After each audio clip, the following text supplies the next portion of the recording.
Hari ini adalah ulang tahun pernikahan kami yang ke-8, aku dan Mas Baskara. Kami berada di Gria Tawang, penthouse. Ini, sebuah hadiah dari ayah ketika aku menerima lamaran Baskara, dengan pemandangan gemerlap kota Jakarta yang terhampar jelas di depan mata. Mas Baskara duduk di seberangku. Setelan jas yang ia kenakan masih setelan dari desainer ternama yang kupilihkan, dan anggur di gelas kristalnya adalah anggur terbaik yang kupesan. Namun, tatapannya tak lagi tertuju padaku. Selama 6 bulan terakhir, segalanya telah berubah. Lembur mendadak menjadi sering, perjalanan dinas tanpa pemberitahuan bertambah, dan yang paling fatal, ia mengganti kata sandi ponselnya. Ponsel yang kuhadiahkan padanya, kata sandinya ia ganti. Aku meyakinkan diri untuk bersabar. Pernikahan mana yang tidak pernah diterpa badai? Selama 8 tahun, aku setia di sisinya. Aku mengerahkan seluruh koneksi keluarga kami, Suhardiman Group, untuk mengangkatnya dari seorang insinyur konstruksi biasa hingga menjadi direktur utama di salah satu anak perusahaan kami. Aku berpikir, hingga malam ini, bahwa semua pengorbananku sepadan. Steak wagyu terbaik mendingin di atas piring. Suara Mas Baskara meletakkan pisau dan garpunya terdengar begitu tajam. Dalam keheningan yang menyesakkan, ia menarik napas dalam-dalam, lalu mengangkat kepala dan menatapku. Aku tidak akan pernah melupakan tatapan itu seumur hidupku. Campuran aneh antara rasa bersalah dan konflik batin. Namun, terselip juga sebersit kemuliaan diri yang begitu memuakkan. Ia membuka mulutnya. Suaranya rendah dan pelan, seolah setiap kata yang keluar berbobot ribuan ton.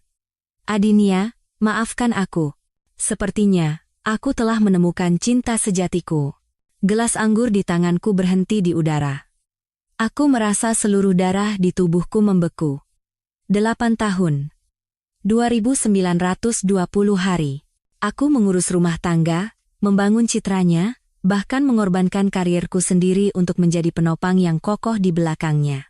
Dan hari ini, di hari ulang tahun pernikahan kami, ia justru bercerita tentang cinta sejatinya yang lain. Dadaku terasa sesak, tetapi aku berusaha keras agar suaraku tidak bergetar. Siapa dia? Wajah Mas Baskara seolah lebih ringan, seakan baru saja menurunkan beban yang berat. Matanya tiba-tiba berbinar, sebuah kelembutan yang sudah sangat lama tidak kulihat. Kamu tidak kenal, namanya Rania. Dia gadis yang sangat polos. Murni seperti kertas putih. Berbeda dari semua wanita yang pernah kutemui. Ia mulai bercerita dengan penuh semangat. Tentang pertemuan mereka yang tidak disengaja di sebuah kedai kopi di Senopati.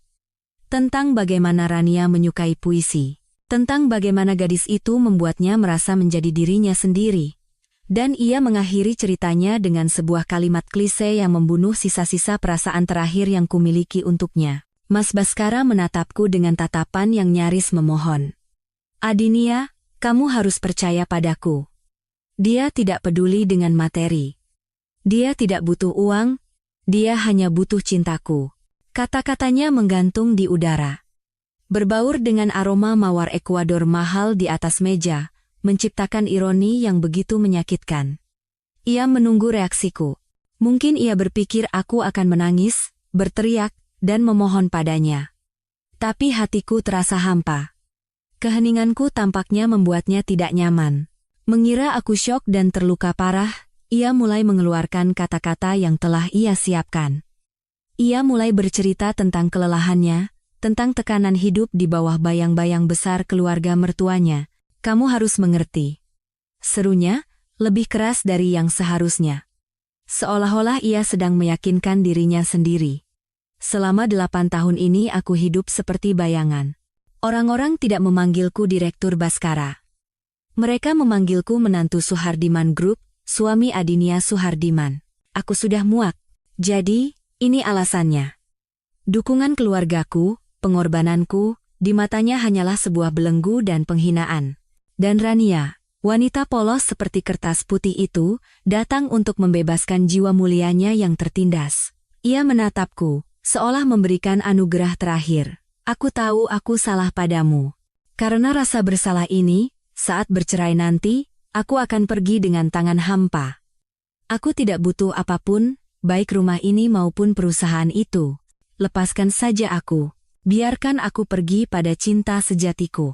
Saat itu, aku tertawa. Suara tawa yang kering dan dingin menggema di ruangan mewah ini. Aku sendiri terkejut dengan ketenanganku. Mas Baskara mengerutkan kening. Apa yang lucu? Aku menggelengkan kepala dan meletakkan gelas anggurku. Pergi dengan tangan hampa, Mas, kamu salah paham. Sejak awal kamu memang tidak punya apa-apa. Jadi apa yang mau kamu tinggalkan? Gria Tawang ini dibeli oleh ayahku, perusahaan yang kamu kelola didirikan dengan modal dariku, mobil yang kamu pakai atas namaku, bahkan setelan jas yang kamu kenakan sekarang, itu dibeli dengan uangku. Dengan hak apa kamu bicara tentang tangan hampa padaku? Ketenanganku tampaknya membuatnya marah. Apa maksudmu? Kamu bilang aku hidup menumpang padamu? Aku tidak pernah bilang begitu, suaraku mendingin. Aku hanya penasaran. Wanita itu bilang dia tidak butuh uang, hanya butuh cintamu, kan? Kalau begitu, jika besok kamu bukan lagi seorang direktur utama, tidak punya mobil mewah, dan tidak punya uang sepeser pun di kartu kreditmu, apakah cinta yang murni itu benar-benar bisa melampaui materi? Pertanyaanku seperti jarum yang menusuk balon harga diri palsunya. Ia menggebrak meja dan berdiri. Untuk pertama kalinya dalam 8 tahun, ia menggebrak meja di hadapanku. Jangan hina dia. Wajahnya memerah, urat lehernya menonjol saat ia berteriak. Cinta kami tidak seperti cintamu yang berbau uang. Rania tidak seperti itu. Aku menatap pria di hadapanku yang kehilangan kendali. Suami yang pernah kucintai. Sekarang terasa begitu asing dan konyol. Ia sedang membela cinta yang tidak berbau uang, padahal semua yang ia miliki, bahkan napas yang ia gunakan untuk berteriak di wajahku saat ini, dibeli dengan uang keluargaku. Rania tidak seperti itu. Teriakan Mas Baskara membentur dinding kaca Gria Tawang, menggema hampa. Wajahnya memerah, napasnya terengah-engah, berusaha membela kesucian wanita yang baru saja ia sebut sebagai cinta sejatinya. Pria yang telah menjadi suamiku selama 8 tahun ini terasa begitu asing. Pria yang dulu dengan malu-malu berjanji akan mencintaiku seumur hidup telah lenyap. Sebagai gantinya, berdiri seorang asing yang siap membuang 8 tahun pernikahan kami hanya demi janji semu bernama kemurnian. Ia bilang cintaku penuh dengan bau uang. Benar. Tanpa uangku, uang keluarga kami, bagaimana mungkin ada Direktur Baskara Hartono hari ini? Jas yang ia kenakan, anggur yang ia minum, bahkan kepercayaan diri untuk berteriak di wajahku. Aku tidak lagi berdebat dengannya. Itu sia-sia. Saat seorang suami sudah meyakini cinta sejati yang lain, semua kata-kata istrinya menjadi salah, dan semua pengorbanan menjadi belenggu. Baiklah, mari kita lihat, suaraku begitu tenang, bahkan aku sendiri terkejut. Aku mengambil ponselku. Mas Baskara masih menatapku dengan mata yang belum reda amarahnya. Mungkin ia mengira aku akan menelepon ayahku atau orang lain untuk menangis dan mengadu, tapi aku tidak melakukannya. Dari daftar kontak, aku mencari sebuah nama yang jarang sekali kuhubungi, tetapi selalu menjadi yang pertama muncul di benakku jika terjadi sesuatu. Pak Ansori. Begitu suara di seberang terdengar, aku berkata dengan jelas, segera mulai operasi badai. Suara Pak Ansori, kepala tim hukum Suhardiman Group sekaligus pengacara pribadiku, terdengar profesional seperti biasa, tanpa sedikit pun keterkejutan. Baik, Bu Adinia, operasi badai dikonfirmasi untuk dimulai. Mas Baskara mengerutkan keningnya. Wajahnya menunjukkan bahwa ia sama sekali tidak mengerti apa yang kukatakan. Operasi badai, apa itu? Aku menatapnya dan tersenyum dingin. Operasi badai adalah nama untuk setumpuk dokumen hukum yang dipaksa ayahku, si rubah tua itu, untuk kutandatangani sebelum pernikahan. Dulu aku marah, menuduh ayah terlalu realistis dan tidak percaya pada cintaku dan Mas Baskara. Ayah hanya menepuk pundakku dan berkata, bukan ayah tidak percaya cinta, nak. Ayah hanya tidak percaya hati manusia di hadapan godaan uang. Tumpukan dokumen itu berisi perjanjian hibah bersyarat selama 1 tahun dan perjanjian perwalian aset. Semua yang pernah kuberikan padanya dan keluarganya tercantum di dalamnya. Dan satu-satunya syarat yang membuat semua perjanjian itu tetap berlaku adalah kesetiaan Baskara Hartono. Aku menyalakan mode pengeras suara. Di dalam ruangan yang sunyi senyap, suara Pak Ansori terdengar jelas. Tim hukum memulai prosedur. Pertama, mengirimkan surat pemberitahuan penarikan kembali atas 4 properti atas nama anggota keluarga Baskara Hartono karena pelanggaran syarat perjanjian hibah. Aku melihat wajah Mas Baskara berubah menjadi pucat pasi. Ia menatapku. Kemarahan di matanya telah berganti menjadi kebingungan yang luar biasa. Kedua, saat ini juga, semua kendaraan, gelas anggur di tangan Mas Baskara jatuh ke lantai marmer yang mahal dan pecah berkeping-keping, anggur merah menyebar seperti genangan darah. Suara pecahan yang tajam seolah menyadarkannya dari keterkejutan, tetapi sebelum ia sempat bereaksi, suara Pak Ansori yang dingin dan tanpa emosi dari seberang telepon terdengar perlahan seperti vonis mati. Termasuk 2 Rolls-Royce, 3 Mercedes-Benz, dan 2 Porsche. Total 10 mobil mewah impor milik Bu Adinia atau Suhardiman Group yang digunakan oleh Baskara Hartono dan keluarganya, kami beritahukan untuk ditarik kembali seluruhnya. Aku menatap genangan anggur merah di dekat kaki Mas Baskara. 8 tahun lalu, saat pertama kali ia bertemu keluargaku, ia juga menjatuhkan gelas anggur karena gugup. Tapi saat itu adalah rasa malu seorang pemuda desa yang lugu. Sekarang, itu adalah getaran ketakutan dari seseorang yang sadar akan kehilangan segalanya. Ketiga, suara Pak Ansori berlanjut. Semua rekening investasi, rekening tabungan, dan dana perwalian senilai 20 miliar rupiah yang selama 8 tahun ini dihibahkan atau dipercayakan oleh Bu Adinia kepada Baskara Hartono dan keluarganya, kami bekukan. Semua aset ini telah melanggar klausul perjanjian secara serius. 20 miliar rupiah. 4 rumah. 10 mobil. Baskara terhuyung. Ia berpegangan pada kursi. Wajahnya pucat pasi, keringat dingin mulai membasahi dahinya. Ia berkata dengan terbata-bata, "Adinia, kamu. Apa yang kamu lakukan? Perjanjian apa?" "Aku tidak tahu." "Kamu menandatanganinya," kataku datar. "Banyak sekali. Tepat di hari kita mendaftarkan pernikahan. Kamu tidak membacanya dengan teliti, terlalu sibuk dengan kebahagiaan yang akan kamu raih, atau mungkin kamu hanya menganggapnya formalitas." "Tidak, ini tidak mungkin." Baskara berteriak putus asa. "Tidak boleh. Itu rumah orang tuaku. Kamu yang menghadiahkannya pada mereka." Ia akhirnya menyadari inti masalahnya. Villa di puncak yang kubelikan untuk orang tuanya. Apartemen mewah di Pondok Indah yang kubelikan untuk adik laki-laki dan perempuannya, semuanya ada di dalam daftar itu. "Benar, hadiah," aku mengangguk. "Dengan syarat kamu adalah suami yang setia. Karena kamu melanggar syarat itu, aku berhak mengambilnya kembali. Semuanya tertulis jelas dalam dokumen hukum. Kau benar-benar kejam." Ia menunjukku dengan jari gemetar. Aku tertawa. "Kejam? Apakah kamu memikirkan kata itu saat tidur dengan wanita lain? Saat kamu memutuskan untuk membuang 8 tahun pernikahan kita, apa kamu tidak berpikir aku akan terluka? Atau kamu pikir aku akan dengan patuh menandatangani surat cerai dan melihatmu hidup bahagia dengan wanita polosmu itu?" Aku mendekatinya, menatap lurus ke matanya yang memerah karena ketakutan dan amarah. "Kamu benar, Mas Baskara," bisikku. "Cinta memang tidak boleh dicampur dengan uang. Karena itulah aku akan membuatmu dan keluargamu bersih secara finansial. Agar kamu bisa datang ke wanita bernama Rania itu dalam wujudmu yang paling murni. Mari kita lihat, ketika kamu tidak punya uang sepeser pun di kantongmu, apakah cinta kalian yang melampaui materi itu benar-benar ada." Dari seberang telepon, Pak Ansori menutup pembicaraan. Semua proses penarikan dan pembekuan akan segera dieksekusi. 8 tahun.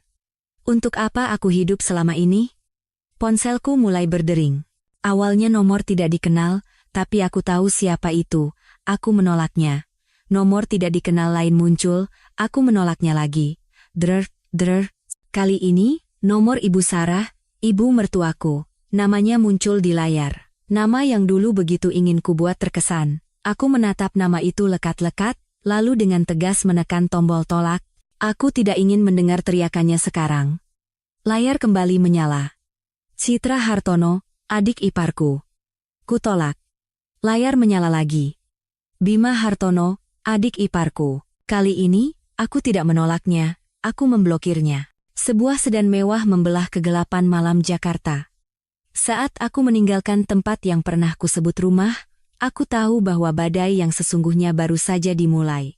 Keluarga Hartono, yang terbiasa hidup mewah dengan uangku, tidak akan pernah membiarkanku pergi begitu saja.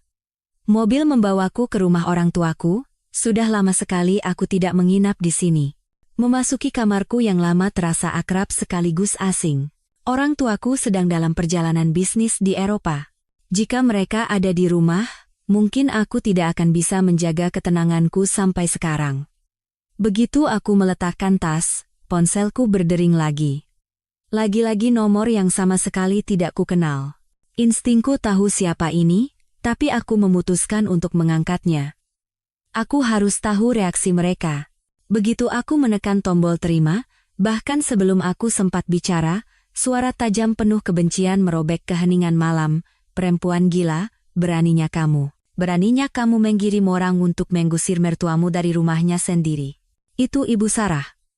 Suaranya yang biasanya lembut dan penuh kepura-puraan hilang tak berbekas, hanya menyisakan kegilaan dan kedengkian. Dasar mandul tidak tahu diuntung, pantas saja Baskara meninggalkanmu. Perempuan sepertimu harusnya jadi gelandangan di jalan. Aku dengan tenang menjauhkan ponsel dari telingaku, menunggunya melampiaskan semua amarahnya. Hinaan ini mungkin sudah lama ingin ia ucapkan, tapi terpaksa ia tahan karena uangku. Hari ini, ketika semuanya meledak, ia tidak perlu berpura-pura lagi. Ketika ia berhenti sejenak untuk mengatur napas, aku membuka mulut dengan tenang. Suaraku sedingin es. Ibu, aku memutuskan untuk tidak lagi memanggilnya Mama. Sudah selesai bicaranya? Ketenanganku membuatnya terdiam sejenak, lalu ia menjadi semakin kalap. Kau. Beraninya kau. Dengarkan baik-baik, aku memotongnya, tidak memberinya kesempatan untuk menghina lebih lanjut. Pertama, rumah itu rumah saya. Atas nama saya, dan uangnya dari orang tua saya. Selama 8 tahun saya membiarkan kalian tinggal di sana, itu sudah lebih dari cukup kebaikan hati saya. Sekarang saya mengambilnya kembali, tidak ada yang salah dengan itu. Kedua, suaraku menjadi lebih tegas. Tanya saja pada putra kesayangan ibu, apa yang dia katakan pada saya malam ini, tentang cinta sejatinya yang murni dan tidak peduli materi. Dialah yang lebih dulu ingin meninggalkan saya. Ketiga, aku menarik napas sejenak. Jika sekali lagi ibu menelepon untuk menghina dan memaki saya, semuanya akan saya rekam. Pengacara saya akan dengan senang hati mengirimkan surat somasi pencemaran nama baik. Dengan reputasi Suhardiman Group, menurut ibu, seberapa besar peluang ibu untuk menang? Di seberang telepon menjadi sunyi, hanya terdengar napas Ibu Sarah yang kasar. Keangkuhannya yang tadi lenyap sudah. Mungkin ia sadar bahwa menantu yang ia kenal patuh, sabar, dan mudah diatur sudah tidak ada lagi. Beberapa detik kemudian, suaranya terdengar lagi, tapi kali ini berbalik 180 derajat. Teriakan tajamnya hilang, digantikan oleh isak tangis. Adinia. Sayang.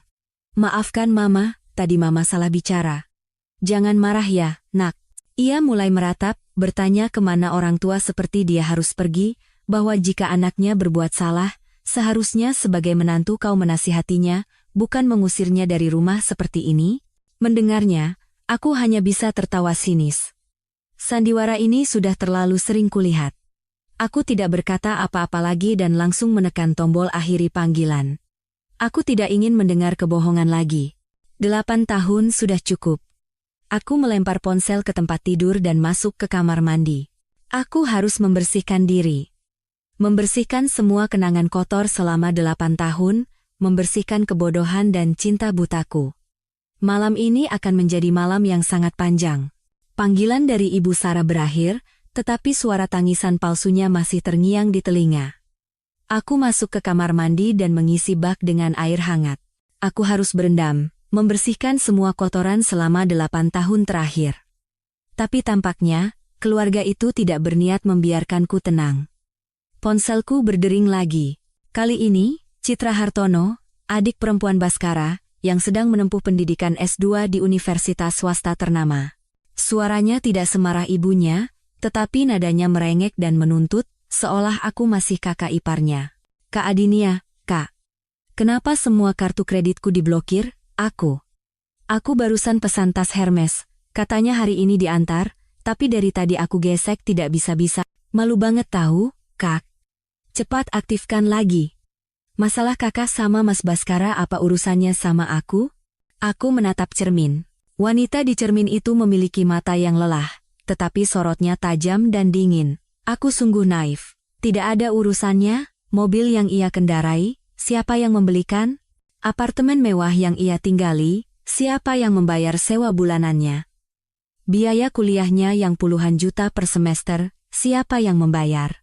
Ia menikmati hidup mewah di atas pengorbananku, di atas kesabaranku terhadap kakaknya yang tidak becus, dan sekarang ia bilang tidak ada urusannya? Aku menjawab dengan suara datar. Citra, sepertinya ada urusannya. Kamu sedang memakai uangku. Uang yang dihasilkan dari keringat orang tuaku. Bukan uang untuk kamu membeli tas Hermes. Mulai sekarang, kalau mau beli sesuatu, tolong pakai uang hasil kerjamu sendiri. Di seberang telepon menjadi hening. Mungkin ini pertama kalinya ia mendengarku bicara dengan nada seperti ini. Kakak kok ngomongnya gitu? Uang ini kan dikasih Mas Baskara. Pelit banget sih. Tut, tut, tut. Ia menutap telepon. Sepertinya ia lebih marah karena kehilangan angsa bertelur emasnya daripada mengkhawatirkan kakaknya. Aku menghela napas dan akhirnya masuk ke dalam bak mandi. Air hangat memeluk kulitku, sedikit meredakan ketegangan. Aku memejamkan mata, mencoba menyingkirkan bayangan Baskara dan keluarganya, tetapi kedamaian itu hanya bertahan beberapa menit. Ting! Sebuah pesan WhatsApp masuk. Kali ini dari Bima Hartono, adik laki-laki Baskara, seorang pengangguran terkenal yang sudah tak terhitung berapa kali harus kulunasi utangnya. Pesannya bukan permohonan atau rengekan. Itu adalah ancaman. Kak, jangan mentang-mentang keluarga lo kaya terus bisa seenaknya ya. Lo udah bikin malu abang gue dan bikin nyokap gue nangis. Gue peringatin, kalau lo nggak balikin rumah orang tua gue, lihat aja nanti. Tunggu tanggal mainnya. Ancaman yang sungguh konyol. Seorang benalu yang hidup dari kakaknya, dan kakaknya hidup dari istrinya. Sekarang, ketika inang terbesarnya dipotong, benalu-benalu kecil ini panik. Keluarga ini hanya tahu dua cara, memohon atau mengancam. Mereka tidak pernah belajar cara ketiga, bekerja. Dengan tenang, aku mengambil tangkapan layar pesan ancaman Bima, lalu mengirimkannya ke kakak laki-lakiku, Bramantio Suhardiman. Beserta pesan singkat, Mas, tolong urus ini, aku lelah. Setelah itu, aku memblokir nomor Citra dan Bima. Ponselku akhirnya sunyi. Aku menyandarkan kepala di tepi bak mandi, memejamkan mata. Badai di luar sejenak mereda, tetapi aku tahu, badai yang sesungguhnya untuk keluarga Hartono baru saja dimulai. Mereka adalah lintah, yang baru saja terlepas dari inangnya. Pasti mereka sangat kesakitan dan kelaparan. Keheningan di kamar lamaku di rumah orang tuaku terasa begitu dalam. Berbeda dengan keheningan menyesakkan di Gria Tawang selama 8 tahun, di mana aku harus selalu berjalan pelan, dan berbisik untuk menjaga keharmonisan semu. Ini adalah ketenangan. Aku bisa mendengar suara daun bergesekan ditiup angin di taman, dan suara cicak berdecak di suatu tempat di langit-langit. Disinilah rumahku yang sebenarnya. Selesai mandi, aku berganti dengan piyama sutra yang lembut. Aku duduk di depan meja rias, mengeringkan rambut panjangku. Entah sudah berapa lama aku tidak merasa setenang ini. Orang tuaku masih di Eropa. Perjalanan bisnis sekaligus liburan mereka baru akan berakhir 2 minggu lagi. Aku bersyukur, mereka tidak ada di sini. Jika ayah ada, mungkin ia sudah mengirim orang untuk mengobrak-abrik kediaman keluarga Hartono. Saat aku sedang melamun, pintu kamarku terbuka tiba-tiba. Tanpa ketukan. Di rumah ini, hanya ada satu orang yang berani melakukan itu padaku, kakakku, Bramantio Suhardiman. Mas Bram 5 tahun lebih tua dariku dan kebalikan total diriku. Jika aku mewarisi sisi lembut dan sedikit romantis dari ibu, Mas Bram mewarisi ketegasan, keputusan, dan otak licik seperti rubah dari ayah. Ia adalah CEO Suhardiman Group yang sesungguhnya saat ini. Mas Bram masuk ke kamar. Meskipun hanya mengenakan piyama, auranya tetap terasa mengintimidasi. Di satu tangan ia memegang ponselnya yang menampilkan pesan ancaman dari Bima yang kukirim, di tangan lainnya ia membawa segelas susu hangat. Minum. Biar tidurmu nyenyak. Ia meletakkan gelas susu di meja riasku. Aku menatapnya. Ketegaran yang kubangun susah payah sepanjang malam ini goyah seketika. Inilah kakakku, keluargaku. Maaf, Mas. Merepotkanmu malam-malam begini. Bukan merepotkan. Mas Bram duduk di tepi tempat tidurku dan mengambil ponselku. Beraninya bocah ini mengancammu? Nyalinya besar juga. Ia berhenti sejenak. Mas, sudah tahu? Sudah, suara Mas Bram merendah. Ayah menelepon tadi sore. Beliau hanya bilang satu kalimat. Jangan biarkan adikmu menderita. Air mata mulai menggenang. Aku segera memalingkan wajah. Aku sudah memulai operasi badai. Rumah, mobil, uang. Semuanya sudah kutarik. Bagus, potong Mas Bram. Ia tidak menatapku, melainkan keluar jendela. 8 tahun sudah cukup kamu bersabar. Bukan hanya menafkahi satu suami, kamu juga menafkahi seluruh keluarganya yang pengangguran itu. Keluarga kita tidak berutang apapun pada mereka. Ia menoleh dan menatapku dengan tajam. Tahu tidak apa yang ayah katakan padaku saat beliau mengizinkanmu menikah dengan bajingan itu? Anak itu sedang buta karena cinta. Sebentar lagi dia pasti akan menderita karena pria itu. Kamu sebagai kakaknya harus menjaganya. Ternyata semua orang sudah tahu, hanya aku yang buta. Mas Bram tersenyum sinis. Senyum dingin khasnya. Apa bajingan itu berakting seolah-olah sedang menemukan jati dirinya? Para pengkhianat pengecut selalu memakai alasan itu untuk menutupi kebusukan mereka. Menemukan jati diri? Sifat hewani mereka mengalahkan kemanusiaan, lalu berlagak moralis di depan siapa? Baiklah. Kita kabulkan saja keinginannya. Mas Bram berdiri dan mengusap kepalaku. Sebuah gestur lembut yang jarang sekali ia tunjukkan. Sekarang tidurlah, kamu pasti lelah. Yang perlu kamu lakukan sekarang adalah bersenang-senang dan merawat dirimu, bagianmu sudah selesai. Ia berjalan menuju pintu, lalu berhenti. Sisanya, serahkan pada Mas. Aku menatap punggungnya yang lebar saat ia menutup pintu. Mas Bram benar. Bagianku sudah selesai. Operasi badai hanyalah penarikan aset pribadi yang pernah kuberikan. Pukulan mematikan untuk karier Baskara adalah bagian Mas Bram. Malam itu, aku benar-benar tidur. Tidur nyenyak tanpa mimpi. Untuk pertama kalinya setelah 6 bulan terakhir tersiksa oleh kecemasan. Saat aku membuka mata, sinar matahari pagi masuk dengan terang melalui jendela. Untuk pertama kalinya dalam beberapa bulan, aku menyambut pagi tanpa rasa takut tak terlihat yang menekan dadaku. Tubuhku terasa ringan. Aku turun ke bawah, dan asisten rumah tangga telah menyiapkan sarapan favoritku. Saat sedang makan, telepon dari Pak Ansori masuk. Aku tidak perlu menunggu lama. Kakakku, Bramantio, lebih cepat dari kilat.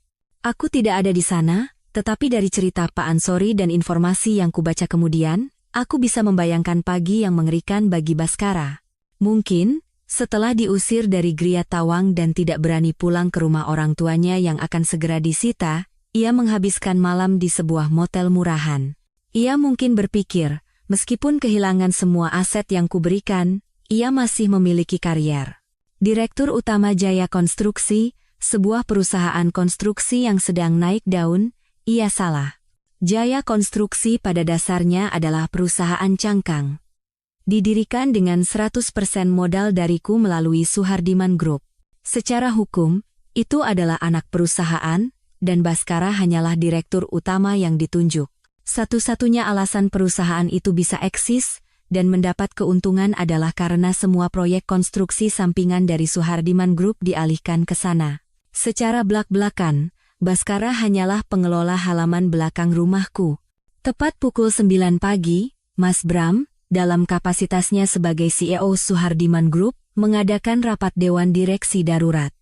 Rapat itu hanya berlangsung 15 menit. Mas Bram mengumumkan bahwa Suhardiman Group akan segera membatalkan semua kontrak dengan Jaya Konstruksi. Alasannya, pelanggaran serius terhadap klausul moralitas dan loyalitas oleh Direktur Utama Jaya Konstruksi, Baskara Hartono. Sebuah klausul yang dengan cermat ditanamkan oleh ayah, yang secara langsung menghubungkan kesetiaan Baskara dengan kelangsungan hidup Jaya Konstruksi. Seketika, Jaya Konstruksi yang sedang naik daun menjadi perusahaan tanpa satupun kontrak. Yang tersisa hanyalah biaya operasional yang besar dan utang bank. Pak Ansori meneleponku tepat tengah hari. Suaranya tetap tenang. Sudah beres, Bu Adinia. Begitu Suhardiman Group menarik semua kontrak, pihak bank langsung mengirimkan surat penagihan pelunasan pinjaman. Jaya Konstruksi telah disegel untuk audit aset. Aku menarik napas. Bagaimana dengan Baskara Hartono?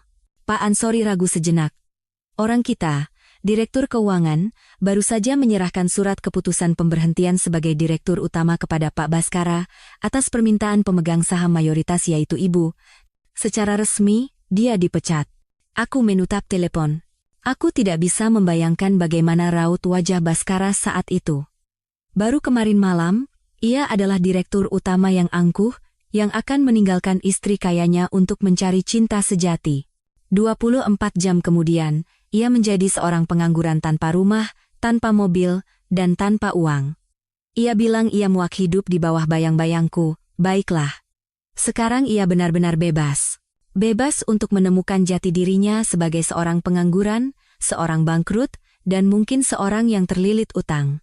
Berita runtuhnya Jaya Konstruksi dalam semalam dan pemecatan Direktur Baskara Hartono menimbulkan riak kecil di dunia bisnis. Tapi itu tidak menjawab pertanyaan terbesar di benakku. Seorang pria bisa saja bodoh dan serakah, tetapi jika sampai rela membuang 8 tahun kehidupan baraja dan masa depan yang terjamin hanya untuk cinta murni, cinta itu pastilah memiliki kekuatan yang luar biasa. Aku harus tahu siapa wanita bernama Rania itu. Kakakku, Mas Bram, tampaknya berpikiran sama. Ia tidak berhenti hanya dengan menghancurkan Baskara secara finansial. Ia ingin tahu siapa dalang di baliknya. Mas Bram tidak percaya pada cinta takdir atau kemurnian di dunia ini, terutama jika menyangkut mangsa empuk seperti Baskara atau lebih tepatnya, aset raksasa di belakang Baskara. Malam itu, Mas Bram pulang lebih awal dari biasanya. Tanpa berkata apa-apa, ia melemparkan sebuah amplop coklat ke atas meja makan tempatku duduk. Baca. Ini kertas putih yang kau bilang itu.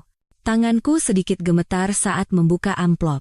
Di dalamnya bukan dokumen, melainkan puluhan foto berwarna dan laporan terperinci.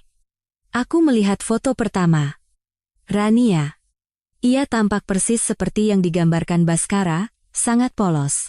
Rambut hitam panjang, mata bulat besar, mengenakan gaun putih sederhana, tersenyum malu-malu di sebuah kedai kopi.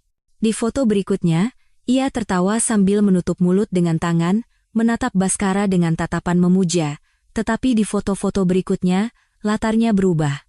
Masih Rania, tetapi rambutnya ditata bergelombang, dan gaun putihnya telah berganti menjadi gaun hitam ketat dengan belahan samping yang tinggi. Ia keluar dari sebuah klub malam mewah. Di foto lain, ia menerima kunci mobil Mini Cooper merah dari seorang pria asing.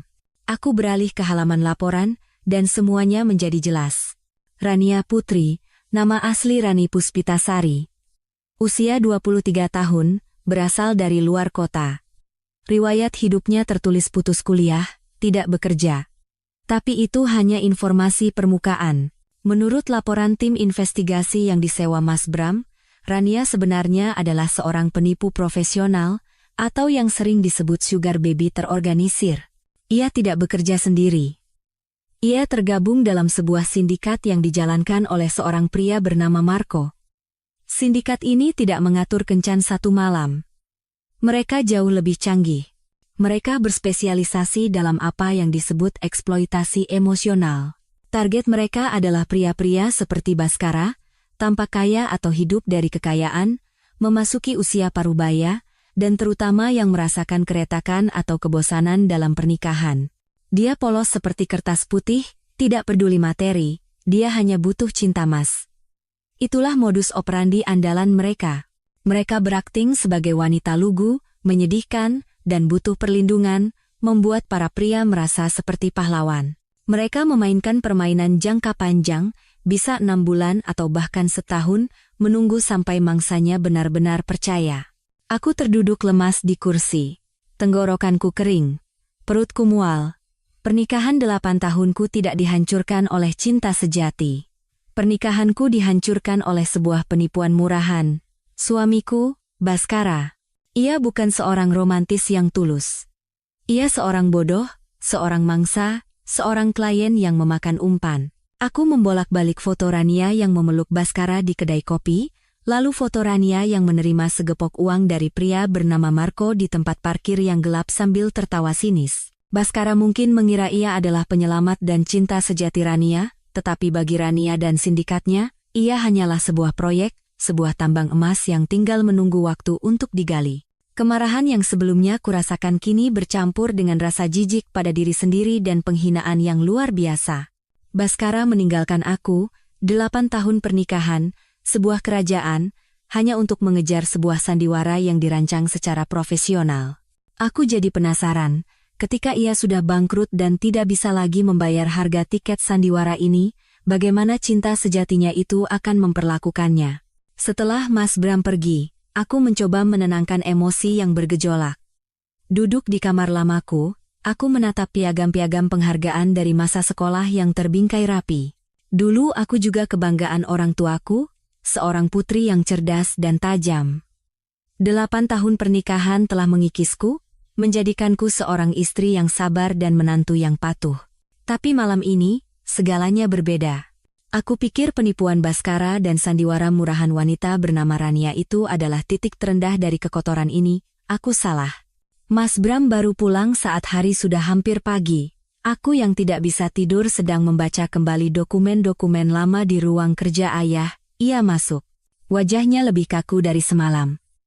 Tanpa berkata apa-apa, ia melemparkan lagi sebuah amplop coklat di samping dokumen Rania. Lihat ini juga. Sandiwara ini punya pemeran pendukung. Dan ceritanya jauh lebih menarik dari yang kau kira. Jantungku serasa berhenti berdetak.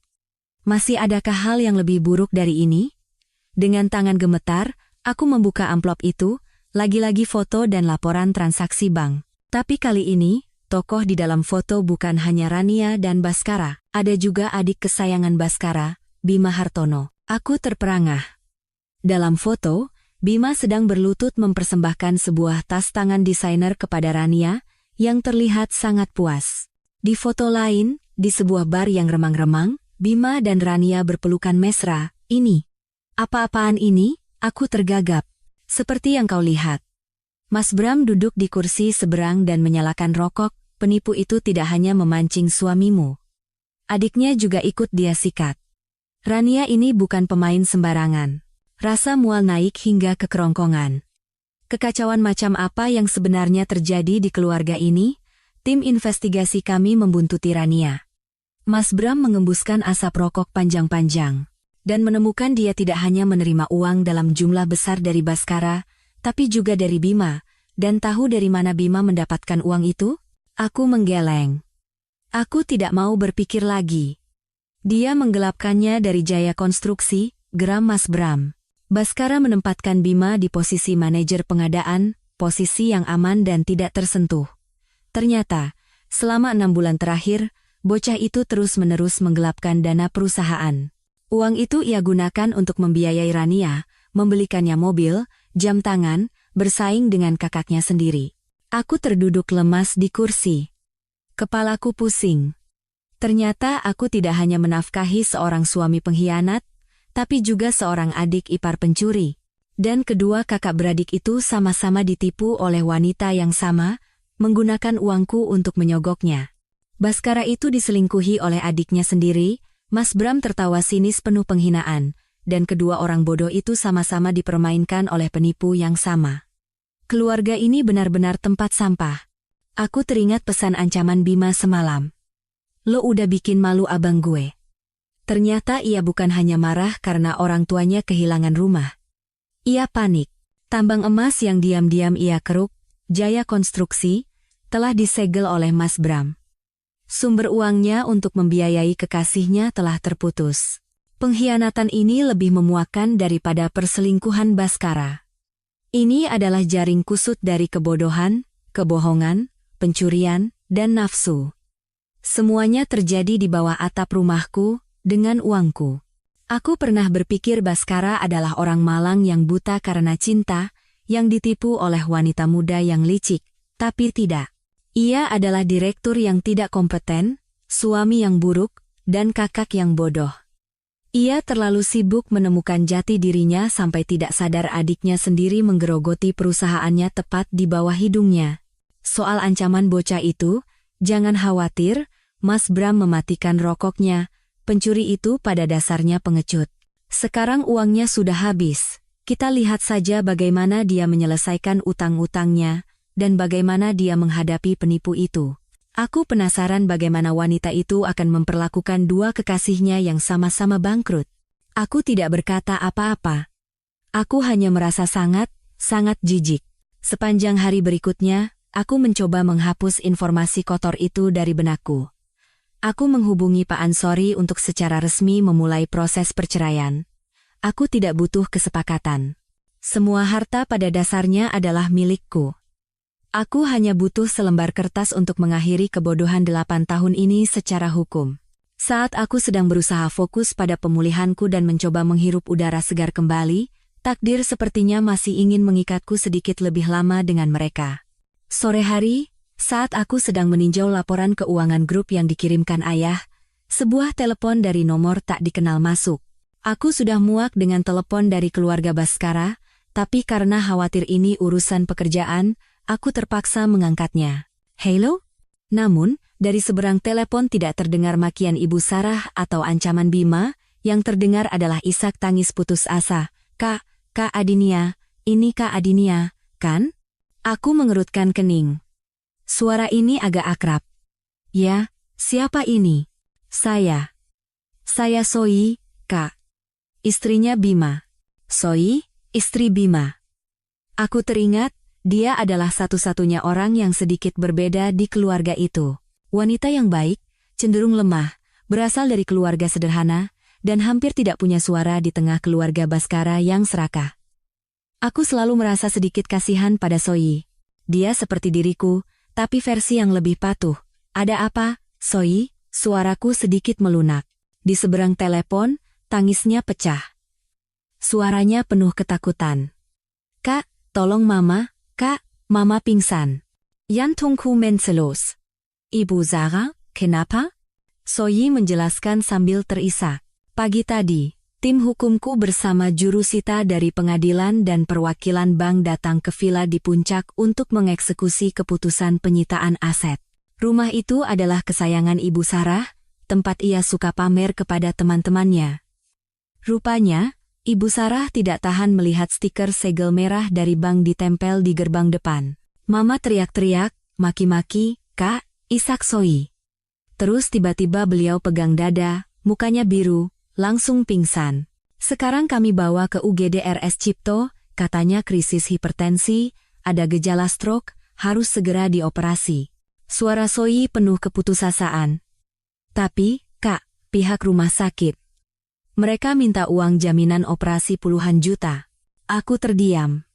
Aku tahu apa yang akan ia katakan selanjutnya. Kak Adinia. Isak Soi. Mas Baskara. Bima. Citra. Semua kartu kredit dan rekening mereka diblokir. Kami benar-benar tidak punya uang sepeser pun. Dokter bilang kalau tidak ada uang, operasinya tidak bisa dilakukan. Kak, saya mohon. Saya tahu kakak benci keluarga ini, saya juga benci, tapi Mama kan juga manusia. Tolong, Kak. Aku membeku di dekat jendela. Wanita yang semalam memakiku sebagai perempuan gila dan mandul, kini nyawanya ada di tanganku. Soi terus menangis di seberang telepon, menceritakan kekacauan di rumah sakit. Baskara hanya duduk termenung seperti orang linglung, Bima berteriak-teriak pada dokter, dan Citra hanya menangis. Ia benar-benar tidak tahu harus berbuat apa. Tenggorokanku tercekat. Reaksi pertamaku adalah, bukan urusanku. Ini adalah benih yang mereka tanam, biarkan mereka yang menuai. Tetapi tangisan memohon Soi dan pikiran tentang nyawa seseorang. Tangisan Soi terus-menerus menembus keheningan kamarku dari seberang telepon. Kak Adinia, saya tahu saya tidak pantas meminta ini pada kakak. Saya juga tahu betapa kakak sudah menderita. Tapi tolong, anggap saja menolong satu nyawa. Tolong selamatkan Mama. Aku menarik napas dalam-dalam, berusaha menjaga suaraku setenang mungkin. Rumah sakit mana? Ruang apa? Soi tergopoh-gopoh memberikan alamatnya. Suaranya diwarnai seberkas harapan. Aku tidak membuat janji apapun dan langsung menutup telepon. Aku terduduk di sofa beludru. Kamar masa kecilku masih terasa hangat, tetapi hatiku sedingin es. Ibu Sarah. Jika aku tidak melakukan apa-apa, ia bisa mati. Lalu apa? Aku mulai berpikir dengan logika, bukan emosi. Logika seseorang yang dilatih untuk menjalankan bisnis. Jika Ibu Sarah meninggal, apa yang akan terjadi? Secara hukum, aku dan Baskara belum bercerai. Surat-suratnya masih di meja Pak Ansori, aku masih menantu keluarga Hartono. Apa kata dunia? Apa yang akan ditulis media? Mereka tidak akan peduli tentang pengkhianatan Baskara padaku. Mereka juga tidak akan peduli bahwa seluruh keluarganya telah menjadi parasit padaku selama 8 tahun. Mereka hanya akan fokus pada satu fakta, menantu konglomerat Suhardiman Group membiarkan ibu mertuanya mati karena tidak punya uang. Itu akan menjadi noda.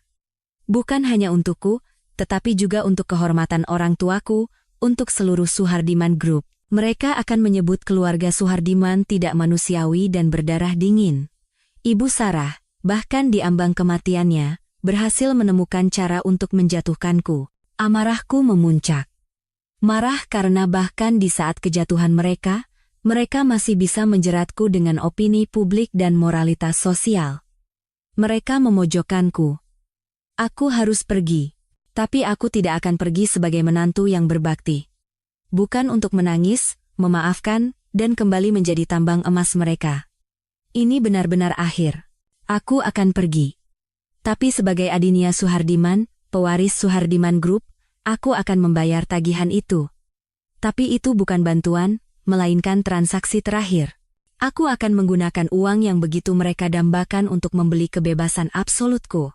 Aku akan membayar harga ini untuk terakhir kalinya, memutus semua ikatan, agar di masa depan tidak ada lagi hubungan apapun antara aku dan mereka. Aku berdiri. Menuju lemari pakaian. Aku tidak memilih pakaian yang lembut dan menimbulkan simpati. Aku memilih setelan celana hitam yang berpotongan tajam. Aku mengikat rambutku tinggi-tinggi dan merias wajahku dengan cermat. Aku menatap diriku di cermin. Mata ini bukan untuk menangis. Mata ini untuk menyaksikan sebuah akhir. Aku menelepon sekretaris pribadiku untuk segera mengirim mobil ke RS Cipto Mangunkusumo. Ini akan menjadi tugas terakhirku. RS Cipto selalu riuh. Udara dipenuhi bau disinfektan dan kecemasan. Tetapi paviliun VVIP yang diberitahukan Soi sedikit lebih tenang. Namun, keheningan itu pecah begitu aku keluar dari lift. Hampir seluruh anggota keluarga Hartono berkumpul di koridor, pemandangan yang sungguh menyedihkan. Pak Hartono, ayah mertuaku. Pria yang seumur hidupnya bergantung pada istrinya, kini duduk membungkuk di kursi plastik dengan tatapan kosong, terlihat 10 tahun lebih tua. Citra, si adik ipar yang modis, bersandar di dinding, riasannya luntur karena air mata, terisak-isak, seluruh tubuhnya bergetar, entah karena takut atau marah. Dan Bima, si adik ipar preman, adalah yang pertama melihatku. Matanya sudah merah, kini semakin memerah. Ia menerjang ke arahku seperti binatang buas yang terluka. Dari tangannya yang terangkat, sepertinya ia berniat memukulku. Ngapain lo kesini? Geramnya.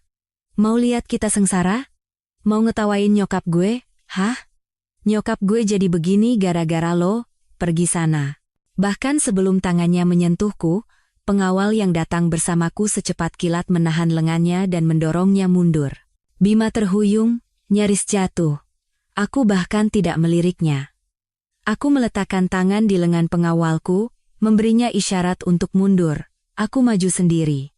Kemudian Citra berlari ke arahku, seperti orang tenggelam yang meraih sedotan. Ia mencengkeram lengan jasku. Kukunya yang tajam menancap di kain mahal itu. Kak Adinia. Kakak datang.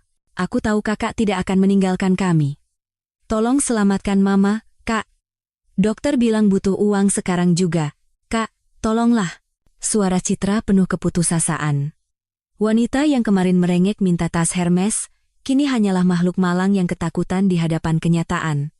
Aku memandang mereka semua.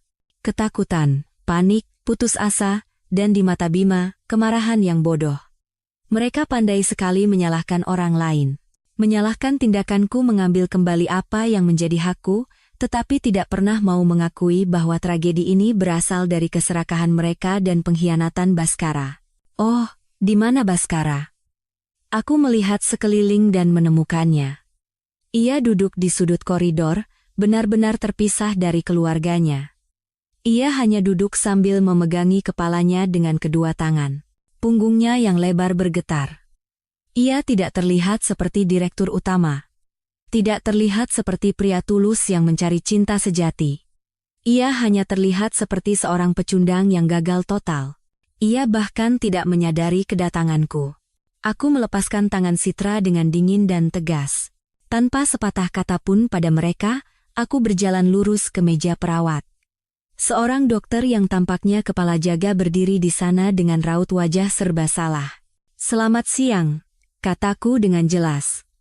"Saya Adinia Suhardiman, istri dari Baskara Hartono, dan menantu dari pasien, Ibu Sarah." Dokter itu tampak sedikit lega melihatku. "Ibu Adinia, kondisi ibu mertua Anda tidak baik. Perlu segera dioperasi. Uang jaminannya 50 juta rupiah. Dari belakangku, Bima berteriak. "Gak usah sok baik. Kami gak butuh duit loh. Pergi." Aku tidak menoleh. Dengan tenang, aku membuka tas tanganku dan mengeluarkan kartu hitamku. Lalu menyerahkannya pada perawat. "Selamatkan nyawanya dulu, dok," kataku tenang pada dokter. "Semua biaya rumah sakit, tolong tagihkan ke kartu ini. Gunakan obat terbaik dan layanan terbaik." Saat perawat itu berbalik dengan kartu di tangannya, barulah aku perlahan-lahan memutar tubuh. Ujung sepatuku berketuk di lantai marmer yang dingin. Aku menatap lurus ke arah Bima, yang membeku karena tindakanku. "Tadi kamu bilang apa?" Pertanyaanku menggema dingin dan tajam di koridor rumah sakit. Bima, yang tadinya seperti anjing liar, kini hanya berdiri termangu. Matanya bolak-balik menatapku, lalu kartu hitam di tangan perawat, lalu kembali padaku.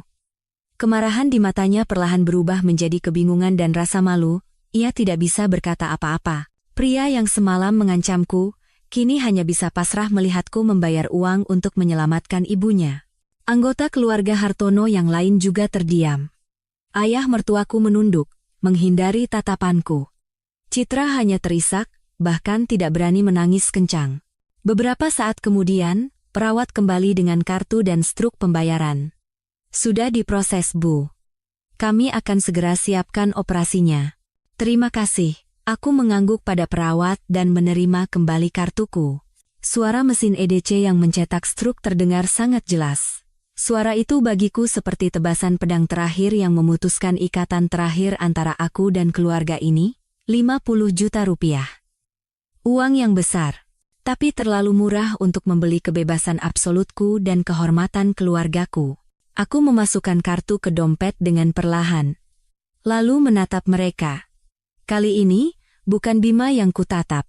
Aku menatap lurus ke ayah mertuaku, Pak Hartono. Kepala keluarga secara nama, pria yang tidak pernah memikul tanggung jawab itu seumur hidupnya. "Ayah," kataku dengan suara tenang, tapi cukup keras agar semua orang, termasuk Baskara di sudut sana, bisa mendengarnya. "Saya membayar uang ini bukan karena saya masih menganggap diri saya menantu keluarga Hartono." Aku melirik Bima dan Citra.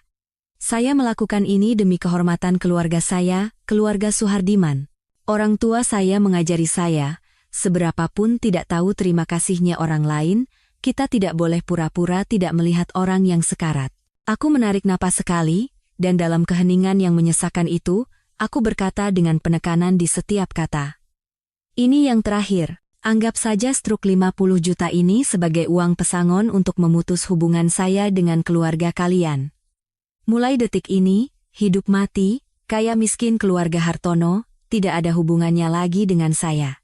Bima menggeretakkan giginya, tapi tidak berani bicara. Citra mulai menangis kencang. Aku menatap ke sudut koridor.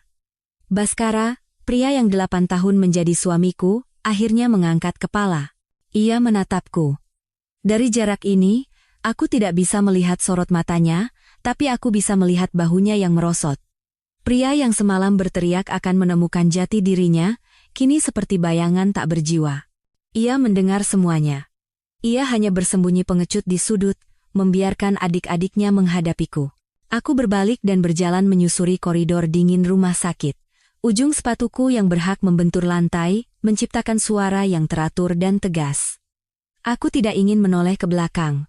Aku tidak ingin melihat lagi penderitaan, rasa malu, dan kemarahan mereka. Aku telah membayar untuk kebebasanku, dan sekarang aku ingin pergi. Pengawalku sudah menekan tombol lift. Pintu logam dingin itu perlahan terbuka, siap membawaku keluar dari tempat yang menyesakan ini. Adinya, tunggu. Sebuah suara serak dan putus asa terdengar dari belakang. Aku berhenti, tapi tidak berbalik. Aku tahu siapa itu. Akhirnya ia memutuskan untuk keluar dari persembunyian pengecutnya. Baskara. Aku mendengar suara langkah kaki yang terhuyung.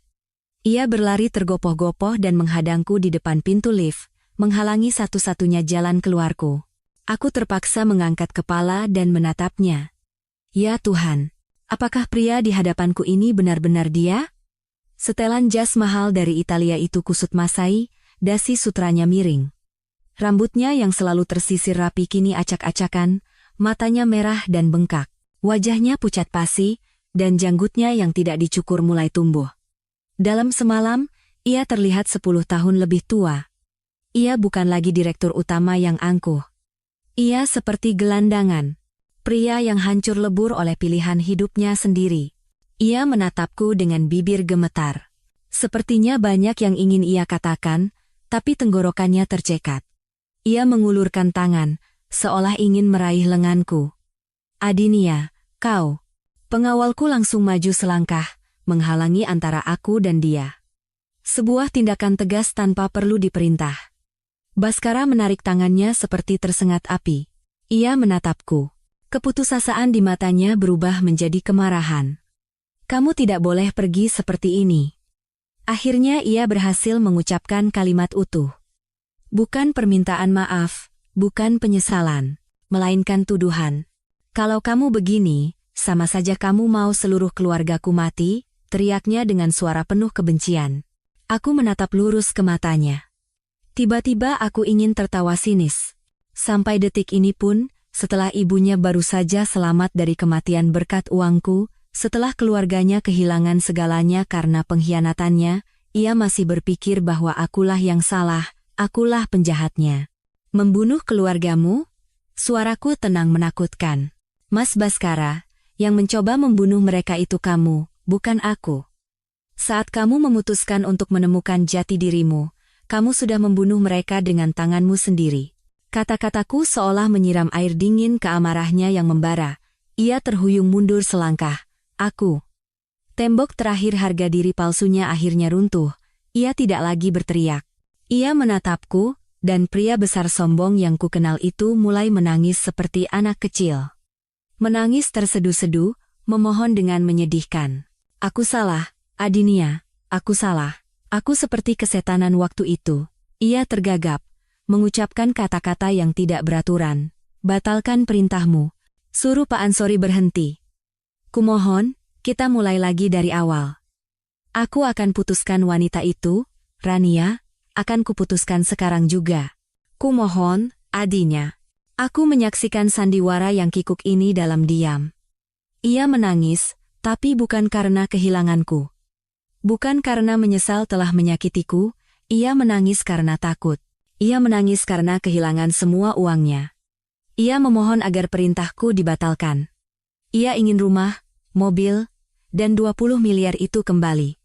Ia ingin kembali ke kehidupan Bak Pangeran yang telah kuberikan. Ia berharap, Seperti aku yang selalu memaafkan kesalahan-kesalahan kecilnya selama 8 tahun, kali ini pun aku akan mudah memaafkan. Tapi ini bukan kesalahan kecil. Ini pengkhianatan. Aku menatap wajahnya yang basah oleh air mata dan ingus. Teringat jelas kata-katanya semalam. Wajah yang sama, tapi saat itu penuh dengan keangkuhan. Dia tidak butuh uang, dia hanya butuh cintaku. Aku tersenyum tipis. Senyum dingin dan hampa, tanpa sedikit pun emosi. "Kamu minta tolong pada siapa?" tanyaku dengan suara nyaris tak terdengar. "Kamu salah orang, Mas Baskara. Seharusnya, kamu minta tolong pada cinta sejatimu." Baskara membeku. Tangisnya berhenti. Ia menatapku dengan bingung, tidak mengerti apa yang kukatakan. "Ranya," kataku. "Ya, bukankah semalam kamu bilang padaku?" Aku mengangguk, menikmati kebingungan di wajahnya. Dia murni seperti kertas putih, melampaui materi, dan hanya butuh cintamu. Aku maju selangkah, merendahkan suaraku agar hanya ia yang mendengar. "Biaya rumah sakit 50 juta, bukan uang yang besar, kan? Untuk cinta yang begitu agung, kenapa tidak coba telepon Rania?" Aku menatap dalam ke matanya, yang mulai melebar karena ngeri. "Pergi, cari dia. Dia begitu mencintaimu, pasti dia bisa menyelesaikan masalah 50 juta itu, mungkin bahkan 20 miliar dan perusahaanmu. Ayo, pergi, temukan cinta sejatimu." Selesai berkata, aku tidak lagi menatapnya. Aku melewatinya dan masuk ke dalam lift. Pengawalku mengikutiku dan menekan tombol tutup. Pintu logam dingin itu perlahan menutup. Melalui celah pintu yang semakin menyempit, aku melihat wajah Baskara. Bukan lagi amarah atau permohonan putus asa, melainkan keterkejutan, kengerian, dan wajah yang pucat pasi. Sepertinya ia akhirnya mengerti segalanya. Mobil membawaku pergi dari rumah sakit yang menyesakan itu. Di luar, gerimis mulai turun. 8 tahun pernikahanku. 8 tahun yang kubangun dengan susah payah, berakhir dengan sebuah sandiwara kotor murahan di koridor rumah sakit. Aku menyandarkan kepala di kursi dan memejamkan mata. Aku penasaran, apa yang akan dilakukan Baskara selanjutnya? Apakah kata-kataku di lift tadi cukup untuk menyadarkannya? Aku tidak di sana untuk menyaksikannya. Tetapi kemudian, setelah semuanya berakhir, aku tahu bahwa Baskara benar-benar melakukan apa yang kukatakan. Bukan karena ia percaya padaku, melainkan karena dalam keputusasaan yang ekstrem, itu adalah satu-satunya harapan terakhir yang bisa ia pegang. Setelah aku pergi, Baskara tidak kembali ke keluarganya. Ia tidak punya keberanian untuk menghadapi tatapan kosong ayahnya, raungan Citra, atau amarah Bima. Ia juga tidak punya keberanian untuk menjenguk ibunya, Ibu Sarah, yang nyaris ia bunuh. Ia menyelinap keluar melalui tangga darurat rumah sakit yang sepi. Terduduk di tangga semen yang dingin, ia menekan nomor telepon dengan tangan gemetar. Nomor Rania. Cinta sejatinya. Wanita yang murni seperti kertas putih. Aku bisa membayangkan suaranya saat itu. Mungkin lebih menyedihkan daripada saat ia memohon padaku. Keputusasaan orang yang tenggelam yang meraih apapun. "Rania, ini aku, Mas." Dan aku bisa membayangkan pemandangan saat ia terisak, menceritakan segalanya. Bahwa ia telah kehilangan segalanya. Bahwa istrinya, si perempuan gila itu, telah mengambil semuanya kembali. Perusahaannya bangkrut, rumah, mobil, uang, tidak ada yang tersisa. Ibunya di UGD, butuh 50 juta, tapi ia tidak punya uang. Aku bisa membayangkan keheningan yang menakutkan di seberang telepon. Keheningan seorang aktor profesional ketika skenarionya tiba-tiba berubah, ketika mangsa empuk tiba-tiba berubah menjadi tumpukan utang. Dan kabarnya, setelah hening sejenak, wanita itu menjawab. Ia tidak berteriak atau memaki. Menurut kesaksian Baskara nanti, suaranya tetap tenang, bahkan terkesan khawatir. Tapi bukan Baskara yang ia khawatirkan. "Maksudnya apa, Mas?" tanyanya dengan suara campuran antara panik dan perhitungan. "Hilang semua. Mas Baskara.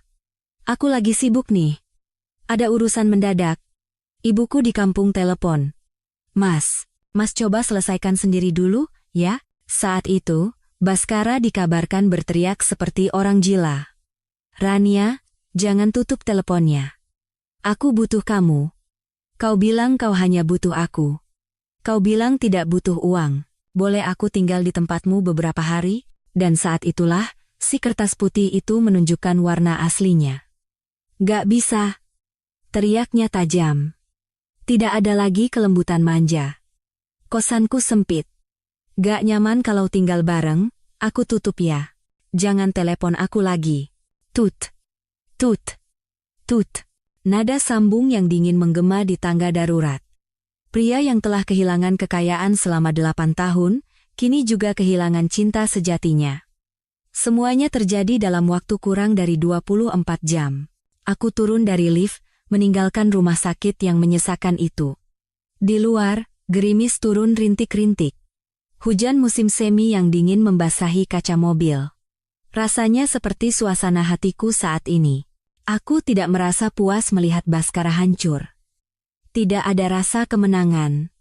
Hanya kehampaan dan kelelahan yang luar biasa, seolah baru sembuh dari penyakit parah. Pernikahan 8 tahun. 8 tahun yang kubangun dengan segenap jiwa, berakhir dengan sebuah sandiwara kotor dan murahan di koridor rumah sakit. Kita pulang ke kediaman utama, Bu, suara sopirku tetap sopan. Aku bahkan tidak punya tenaga untuk membuka mulut, hanya mengangguk pelan. Aku menyandarkan kepala di kursi dan memejamkan mata. Aku berusaha untuk tidak memikirkan wajah Baskara yang pucat pasi karena putus asa saat pintu lift tertutup. Aku tahu aku telah mengucapkan kata-kata yang kejam. Tapi kata-kata itu tidak ada apa-apanya dibandingkan dengan pengkhianatan yang ia berikan padaku. Aku penasaran, apa yang akan ia lakukan selanjutnya? Apakah kata-kataku cukup untuk menyadarkannya? Aku tidak tahu. Aku tidak ingin tahu di mana dan apa yang dilakukan Baskara malam itu setelah aku pergi. Tapi keesokan paginya, rasa penasaranku terjawab dari orang yang tidak terduga. Soi. Istri Bima itu menelepon dengan hati-hati. Suaranya pelan dan penuh rasa bersalah. Kak Adinia, terima kasih banyak untuk yang kemarin, Mama, sudah melewati masa kritisnya. Tidak apa-apa, jawabku menjaga jarak.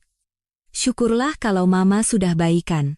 Sikap dinginku sepertinya membuat Soi semakin canggung. Ia ragu sejenak, lalu melanjutkan, seolah-olah menceritakan sebuah rahasia. Kak, kemarin setelah kakak pergi, Mas Baskara tidak masuk ke ruang rawat. Saya cari, ternyata dia sedang menangis di tangga darurat. Aku diam, menunggu kelanjutannya. Soi berkata bahwa Baskara sedang menelepon seseorang. Ia tidak mendengar isinya dengan jelas, tapi Baskara terlihat menangis tersedu-sedu, memohon. Ia terus mengulang kata-kata seperti hilang semua, tidak punya apa-apa, tolong. Aku bisa membayangkan pemandangan itu. Pria yang beberapa hari lalu dengan sombong akan meninggalkanku, kini memohon pada orang lain. Lalu suara Soi semakin pelan. Saya dengar Mas Baskara memohon pada wanita itu, bolehkah aku menumpang di tempatmu beberapa hari? Aku tidak punya tempat tujuan. Aku menggenggam ponselku erat-erat. Jadi, ia benar-benar melakukan apa yang kukatakan. Meminta pertolongan pada cinta murninya. Lalu, tanyaku. Soi ragu-ragu. Tiba-tiba wajah Mas Baskara pucat pasi seperti orang linglung. Ponselnya jatuh dari tangan, dan saya sempat mendengar suara wanita itu berteriak, seperti gak bisa. Kozangku sengpich. Begitu. Setelah itu, Mas Baskara hanya duduk termenung, lalu pergi terhuyung-huyung entah kemana. Aku berterima kasih pada Soi dan menutup telepon. Sejenak aku termenung. Kosannya sempit. Cinta agung dan murni yang membuat seorang pria rela meninggalkan keluarga, istri, kekayaan, dan kariernya, ternyata tidak sanggup menampungnya di sebuah kamar kos sempit begitu ia bangkrut. Aku tiba-tiba ingin tertawa sinis. Cinta mereka ternyata lebih sempit dari kamar kos. Setelah telepon dari Soi, aku memutuskan untuk benar-benar menghapus sosok menyedihkan Baskara dari pikiranku. Aku harus fokus pada urusanku. Aku meminta Pak Ansori untuk menyiapkan gugatan cerai sepihak. Tidak perlu ada pembagian harta gono gini. Memang tidak ada yang bisa dibagi. Semua yang kutarik adalah aset pranikah milikku atau aset Suhardiman Group. Aku hanya butuh selembar kertas untuk mengakhiri kebodohan 8 tahun ini secara hukum. Saat aku sedang meninjau klausul-klausul dokumen dan mencoba membereskan segalanya, Mas Bram menelepon. Suaranya terdengar sedikit geli, sesuatu yang jarang kudengar dari kakakku yang selalu serius itu. Tebak di mana mantan suamimu yang terhormat itu tidur semalam. Aku menghela napas. Tidak tertarik. Aku juga tidak. Mas Bram tertawa sinis di seberang telepon. Tapi tim keamanan Gria Tawang baru saja melapor. Semalam tengah malam, bajingan itu kembali. Aku mengerutkan kening. Masih punya muka dia untuk kembali ke sana?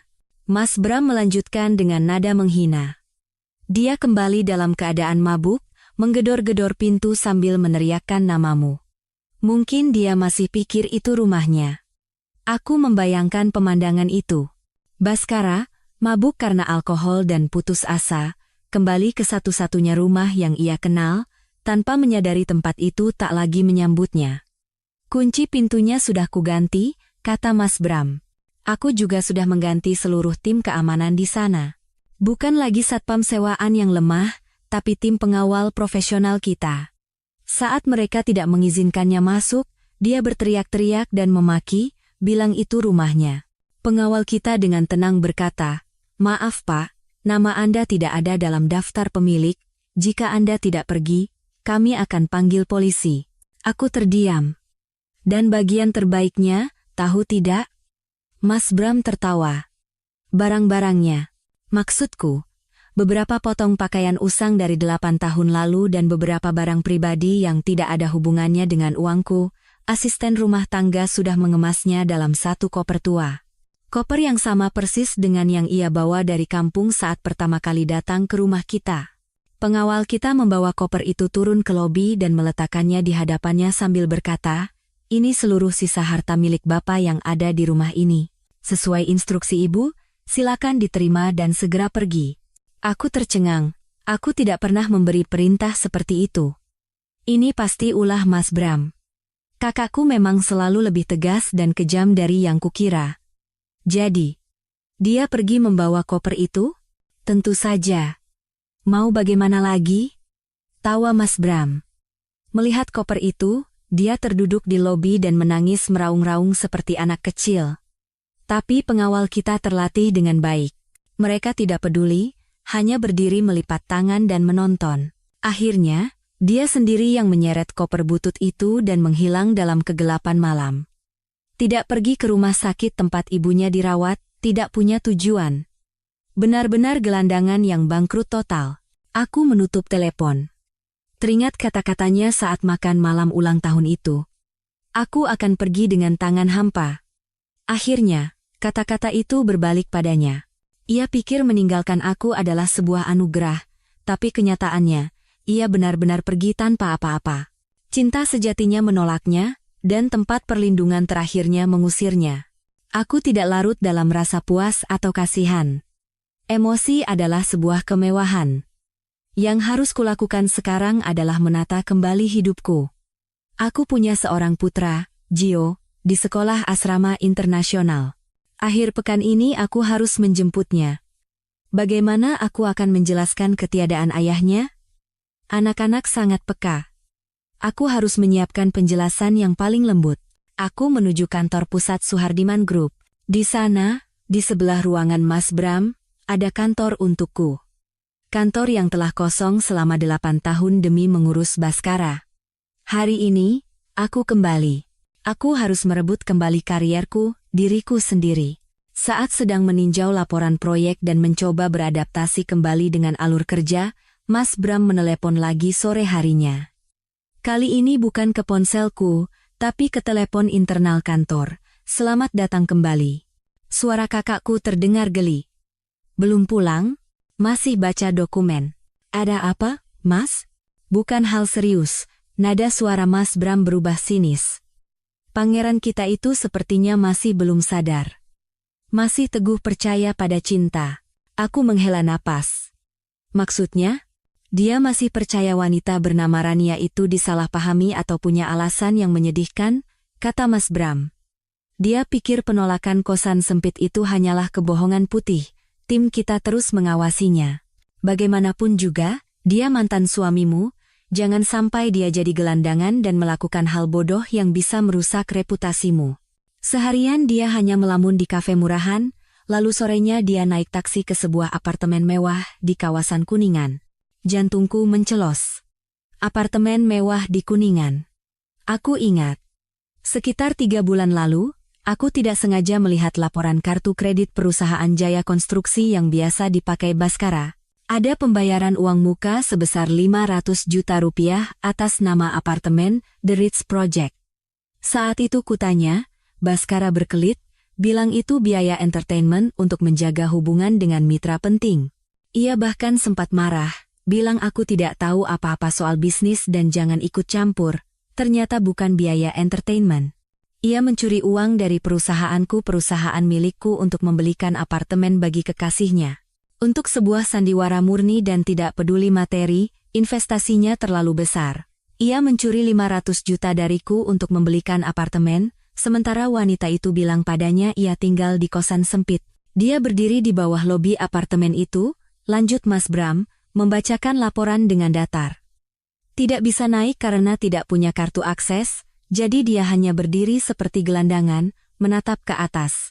Satpam sudah beberapa kali mengusirnya, tapi dia tidak pergi. Dari sore sampai larut malam, dia berdiri di sana seperti tokoh utama drama yang tragis, menunggu cintanya kembali. Aku menutup telepon, tidak ingin mendengar lebih lanjut. Aku memandang keluar jendela kantorku. Kota Jakarta bersinar dengan lampu-lampu megah. 8 tahun lalu, aku meninggalkan semua ini untuk mengikuti seorang pria. Sekarang, pria itu berdiri di bawah gedung megah lain. Di bawah gedung yang dibeli dengan uangku, memohon cinta wanita lain. Malam itu, aku dan Mas Bram makan malam bersama di rumah. Makan malam yang tenang, berbeda dengan jamuan makan ulang tahun pernikahanku yang penuh badai. Asisten rumah tangga memasak makanan favoritku. Aku tidak bertanya lagi tentang Baskara. Aku tidak ingin merusak makan malamku atau suasana santai dengan kakakku karena nama itu. Saat kami sedang menikmati hidangan penutup, ponsel Mas Bram berdering. Ia melirik layarnya, lalu tiba-tiba tertawa. Tawa yang sangat dingin, tawa yang hanya ia keluarkan saat ia benar-benar membenci sesuatu. Lihat ini. Ia menyodorkan ponselnya padaku. Timku baru saja mengirimnya. Sebuah sandiwara yang sangat menarik baru saja berakhir. Ternyata kertas putih yang kau bilang itu punya warna yang jauh lebih beragam. Aku ragu sejenak, lalu mengambil ponsel itu. Sebuah video, sepertinya direkam terburu-buru dan goyang, dari dalam mobil yang diparkir di seberang jalan. Lobi sebuah apartemen mewah di Kuningan terlihat terang benderang. Lalu sebuah Mini Cooper merah muda berhenti. Aku ingat, cicilan bulanan mobil ini juga dibayar dengan kartu kredit perusahaan. Rania turun dari mobil. Ia bukan lagi sosok lugu di foto kedai kopi. Riasannya sangat tebal, ia mengenakan gaun kulit hitam ketat dengan belahan tinggi. Rambut hitam panjangnya ditata bergelombang glamor. Lebih mirip ratu pesta daripada gadis polos. Tapi yang penting, ia tidak sendirian. Dari kursi pengemudi, seorang pria lain turun, berpenampilan sangar, rambut cepak, dengan kalung emas tebal di lehernya. Pria itu dengan santai merangkul pinggang Rania, dan mereka berdua tertawa dan berbicara dengan gembira. Sepertinya itu Marco, si germo yang diselidiki Mas Bram. Dan saat itu, dari sudut gelap lobi, sesosok bayangan berpakaian kumal dan kotor melompat keluar, Baskara. Ia menghadang Rania dan pria itu. Suara video tidak terdengar jelas karena bising lalu lintas, tapi terlihat jelas Baskara menunjuk-nunjuk wajah Rania sambil berteriak. Mungkin ia berteriak, "Rania, kau menipuku." "Siapa bajingan ini?" Reaksi Rania sungguh luar biasa. Ia terkejut dan mundur selangkah, tapi kemudian ia menatap Baskara dari atas ke bawah dengan ekspresi tidak percaya. Ketakutannya cepat hilang, digantikan oleh tawa sinis. Tawa yang penuh penghinaan. Mas Bram berbisik di telingaku, seperti narator film bisu. Menurut laporan timku, wanita itu tertawa terbahak-bahak melihat Baskara.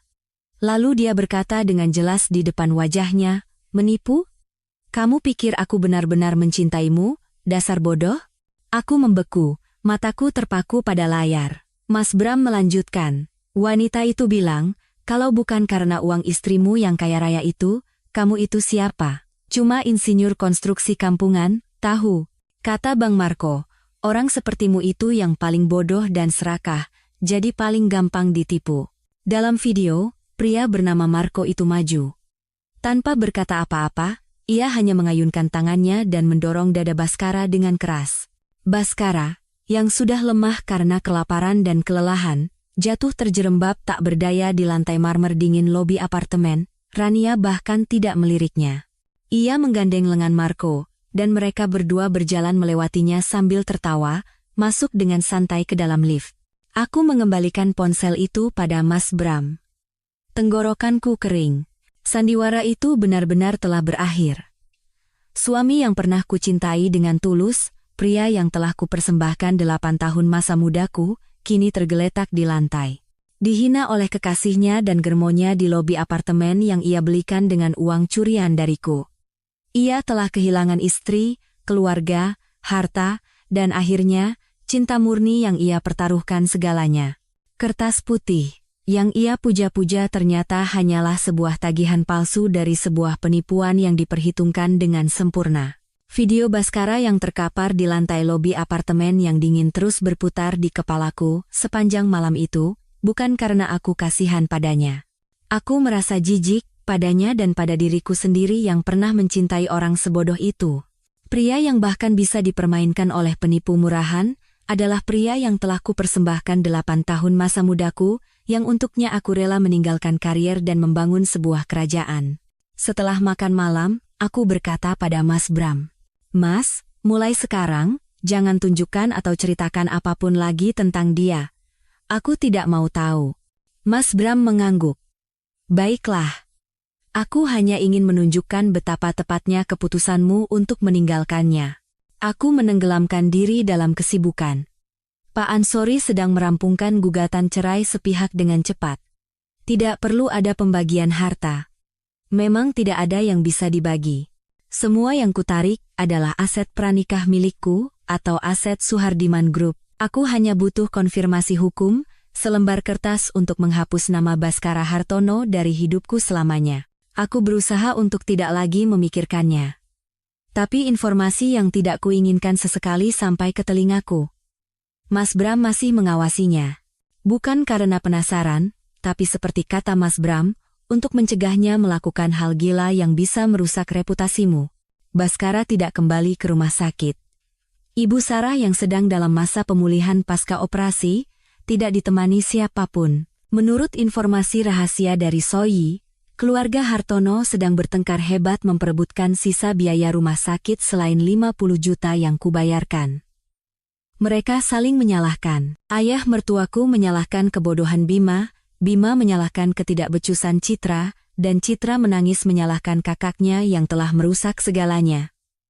Baskara, biang keladi semua ini, telah lenyap. Tak satu pun dari mereka yang peduli di mana, atau bagaimana keadaannya. Baskara telah benar-benar menghilang dari dunia mereka, dan dari dunia kaya raya yang pernah menjadi miliknya. Ia tidak bisa lagi menginap di motel. Ia tidak punya uang. Menurut laporan Mas Bram, ia bertahan hidup dengan menjual jam tangan mewah pemberianku, mendapatkan beberapa juta rupiah. Beberapa hari kemudian, ia terlihat di sebuah warnet di dekat Pasar Induk Kramat Jati. Tak lama setelah itu, ia muncul di Pasar Induk. Direktur Baskara yang dulu mengenakan jas Italia dan mengendarai Rolls-Royce, kini menjadi kuli panggul. Ia mengenakan pakaian kerja kotor, menarik gerobak untuk para pedagang sayur. Ia harus membungkuk dan menunduk di hadapan para pedagang ikan dan sayur yang sebulan lalu bahkan tidak akan ia lirik. Ia tinggal di sebuah kamar kos sempit yang lebih mirip gudang. Kamar berjamur dan lembab seluas kurang dari 3 meter persegi, bersama 3 kuli lainnya. Inilah dunia nyatanya, setelah perlindunganku lenyap. Aku mendengar cerita itu, tetapi tidak ada gejolak apapun di hatiku. Tidak puas, tidak juga kasihan. Aku hanya menganggapnya sebagai konsekuensi yang tak terhindarkan. Inilah jati diri asli yang ingin ia temukan. Manusia tanpa aku, tanpa uangku, tanpa kekuasaan keluargaku. Dan dalam kenyataan pahit itu, Jati dirinya yang asli hanya bernilai beberapa ribu rupiah yang ia dapatkan dari memeras keringat di pasar. Ia memilih cinta murni daripada kehidupan bak pangeran. Dan kini, cinta murni telah meninggalkannya, dan kehidupan pangeran telah menutup pintu rapat-rapat. Ia membayar harga kebodohannya di lapisan paling bawah masyarakat, dengan keringatnya, dan mungkin, darah serta air matanya. Sementara Baskara berjuang menemukan jati dirinya di pasar induk, aku juga memulai perjalananku untuk menemukan diriku sendiri. Selama 8 tahun hidup sebagai istri Baskara, aku hidup seperti bayangan. Aku hidup untuknya, bernapas untuknya. Aku lupa bahwa aku juga seorang wanita dengan mimpi dan karier. Aku berdiri di depan cermin besar di kamar tidurku. Wanita di cermin itu memiliki wajah lelah, mata sedih, dan rambut hitam panjang yang telah kupelihara selama 8 tahun. Karena Baskara bilang rambut panjang terlihat lugu dan seperti istri yang baik. Apa yang kudapatkan dari keluguan itu? Pengkhianatan. Aku mengambil ponsel dan menelepon salon termahal di kota. Saya ingin membuat janji sekarang juga, dengan penata rambut terbaik. 2 jam kemudian, aku keluar dari salon. Rambut panjang sepinggangku telah lenyap, digantikan oleh potongan bob sebahu yang bergelombang lembut. Diwarnai dengan warna coklat tua yang tenang, wajahku terlihat lebih cerah, dan sorot mataku tak lagi patuh, melainkan tajam dan tegas. Pulang ke rumah, aku memanggil asisten rumah tangga. Sambil menunjuk lemari pakaian raksasa, aku berkata, "Bik, semua gaun bunga-bunga itu, pakaian sutra yang lembut, semua pakaian yang terlihat manis itu, tolong kemas dan sumbangkan." Lalu aku membuka lemari lain. Lemari di bagian paling dalam yang telah terlupakan selama 8 tahun. Di dalamnya, tersimpan rapi dalam plastik, adalah setelan-setelan kerja yang pas di badan, blus sutra berkualitas tinggi, pakaian kantor yang kuat, dan sepatu hak tinggi yang tegas. Ini adalah pakaian Adinia Suhardiman, Kepala Divisi Pengembangan Proyek Suhardiman Group, sebelum ia menjadi istri Baskara Hartono. Keesokan harinya, dengan setelan biru tua dan rambut bob yang rapi, aku melangkah masuk ke kantor pusat Suhardiman Group. Mas Bram menungguku di ruang rapat. "Selamat datang kembali," kakakku tersenyum langka. Baru terlihat seperti adikku yang dulu. Aku tidak kembali ke posisi lamaku. Aku tidak mau bekerja di bawah Mas Bram atau ayah. Meskipun keluarga, aku sudah cukup hidup bergantung pada orang lain. Aku mau proyek independen, kataku langsung pada Mas Bram. Aku punya modal. Aset 20 miliar yang dibekukan itu sebenarnya adalah aset yang dihibahkan untuk keluarga Hartono, tetapi aset pribadiku, dalam bentuk uang tunai dan investasi, jauh lebih besar. Selama 8 tahun di rumah, aku tidak hanya mengurus rumah tangga. Aku terus mengamati pasar, berinvestasi, dan menghasilkan uang. Hanya saja Baskara tidak tahu, atau tidak peduli. "Apa yang mau kau lakukan?" tanya Mas Bram. Tampak tertarik. Aku mau mendirikan dana investasi. Ide ini muncul saat aku melihat kejatuhan Baskara. Bukan di properti atau saham. Aku mau berinvestasi di seni. Dana investasi seni rupa kontemporer Indonesia. Itu adalah hasratku. Mimpi yang harus kukubur selama 8 tahun karena Baskara menganggapnya omong kosong. Mas Bram menatapku lama, lalu mengangguk. "Ide bagus. Pasarnya masih baru, tapi potensinya besar. Kalau butuh apa-apa, grup akan mendukungmu." Maka, saat Baskara sedang belajar cara mengangkat petis sayur di pasar, aku memulai rapat pertamaku dengan para ahli keuangan, kurator seni, dan pengacara. Saat ia menawar upah beberapa ribu rupiah, aku sedang menegosiasikan kontrak bernilai puluhan miliar. Hidup terkadang begitu adil dengan cara yang kejam. Ia ingin menemukan jati dirinya, dan aku pun sedang menemukan jati diriku. Bedanya, jati dirinya adalah seorang bangkrut di dasar masyarakat, dan jati diriku adalah direktur utama sebuah dana investasi bernilai ratusan miliar rupiah. Kesenjangan hidup antara aku dan Baskara semakin kentara. Aku terlalu sibuk untuk memikirkan masa lalu. Kantor dana investasiku, yang kuberi nama Asa Investment sebagai simbol kehidupan baru, telah dibuka. Aku merekrut talenta-talenta terbaik dan bolak-balik antar kota untuk bertemu para seniman. Hidupku dipenuhi ide-ide kreatif dan angka-angka imbal hasil. Sebaliknya, Baskara masih berkubang di dasar. Dan bukan hanya dia. Para pelaku yang menyebabkan tragedi ini juga perlahan mulai membayar harganya. Mas Bram terus mengawasi sindikat Germo Marco. Bukan karena aku, tapi seperti kata Mas Bram, tidak bisa membiarkan penipu yang berani menyentuh keluarga Suhardiman hidup tenang menipu orang lain. Suatu malam, Mas Bram meneleponku dengan nada sedikit puas. Tahu tidak bagaimana nasib kertas putihmu itu sekarang? Tidak mau tahu, jawabku lelah. Dengarkan saja. Marco sekarang sedang mengamuk, tawa Mas Bram. Sandiwara yang ia bangun selama 6 bulan, uang yang ia investasikan untuk melatih Rania berakting, semuanya hangus tanpa hasil. Menurut penyelidikan kami, rencana mereka adalah, setelah Baskara bercerai denganku dan mendapat separuh harta yaitu puluhan miliar Rania, akan menguras semua uang itu dengan dalih cinta. Apartemen di Kuningan dan Mini Cooper itu hanyalah investasi awal. Tapi mereka tidak memperhitungkan operasi badai. Mereka tidak menyangka Baskara akan diusir dalam keadaan lebih miskin dari gelandangan. Marco itu pebisnis, kata Mas Bram. Dia tidak mau rugi. Karena proyek Baskara Hartono gagal, maka Rania, sebagai manajer proyek, harus bertanggung jawab. Mendengarnya membuatku merinding. Marco menagih Rania untuk membayar semua kerugiannya. Semua biaya yang diinvestasikan dalam sandiwara 6 bulan itu, bahkan biaya sewa kedai kopi untuk menciptakan latar belakang, semuanya. Wanita itu tidak bisa lagi berakting polos. Marco benar-benar menyuruhnya melayani klien. Klien-klien tua berperut buncit, para orang kaya baru. Dia harus bekerja siang malam untuk menutupi kerugian proyek Baskara Hartono. Perutku terasa mual. Bagaimana dengan Bima? Tiba-tiba aku teringat adik ipar bodoh itu juga terlibat dengan Rania. Mas Bram tertawa sinis.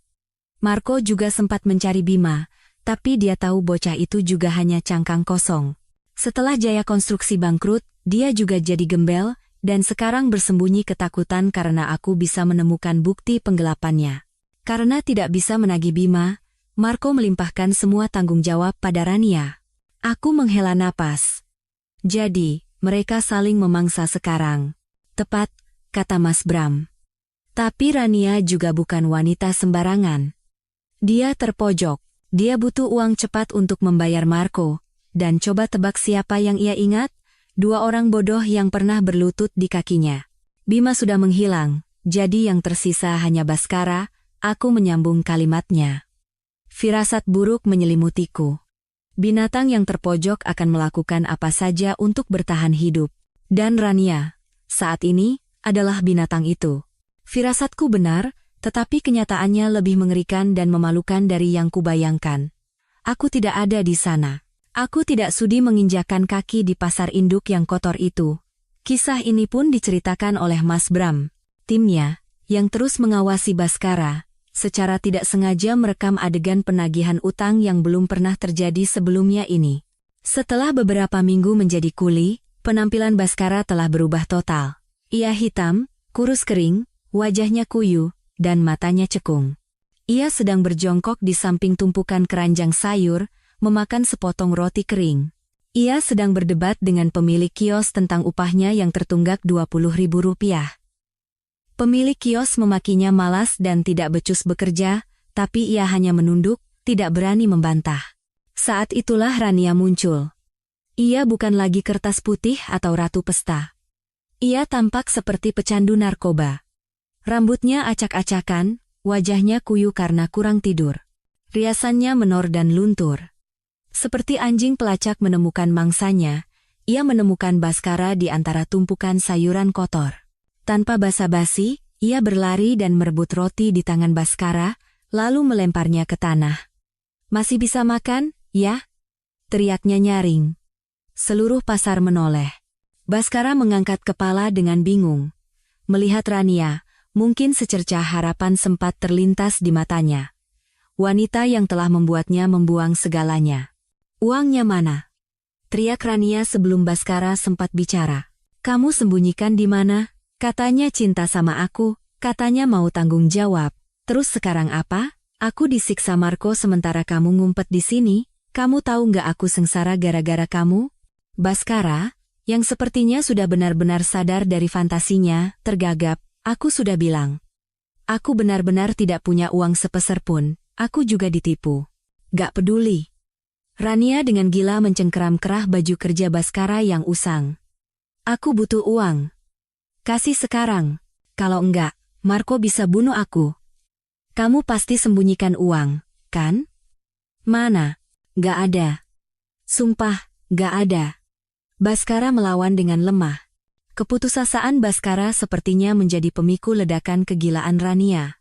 Terpojok, ia melihat biang keladi yang membuatnya seperti ini, pria yang pernah menjanjikan segalanya, kini duduk di sini tak berdaya dan tak berguna. Ia menggeretakkan giginya, lalu mengayunkan tangannya dan menampar pipi Baskara dengan keras. Plak! Suara tajam itu menggema di tengah pasar yang riuh. Orang-orang di sekitar berhenti bekerja dan menoleh. Rania menampar pria yang pernah ia sebut cinta di tengah pasar. Baskara hanya berdiri termangu, memegangi pipinya yang memerah, seolah tidak percaya dengan apa yang baru saja terjadi. Rasa malu yang luar biasa. Bajingan gak berguna. Rania berteriak, menangis karena marah dan putus asa. Penggecut.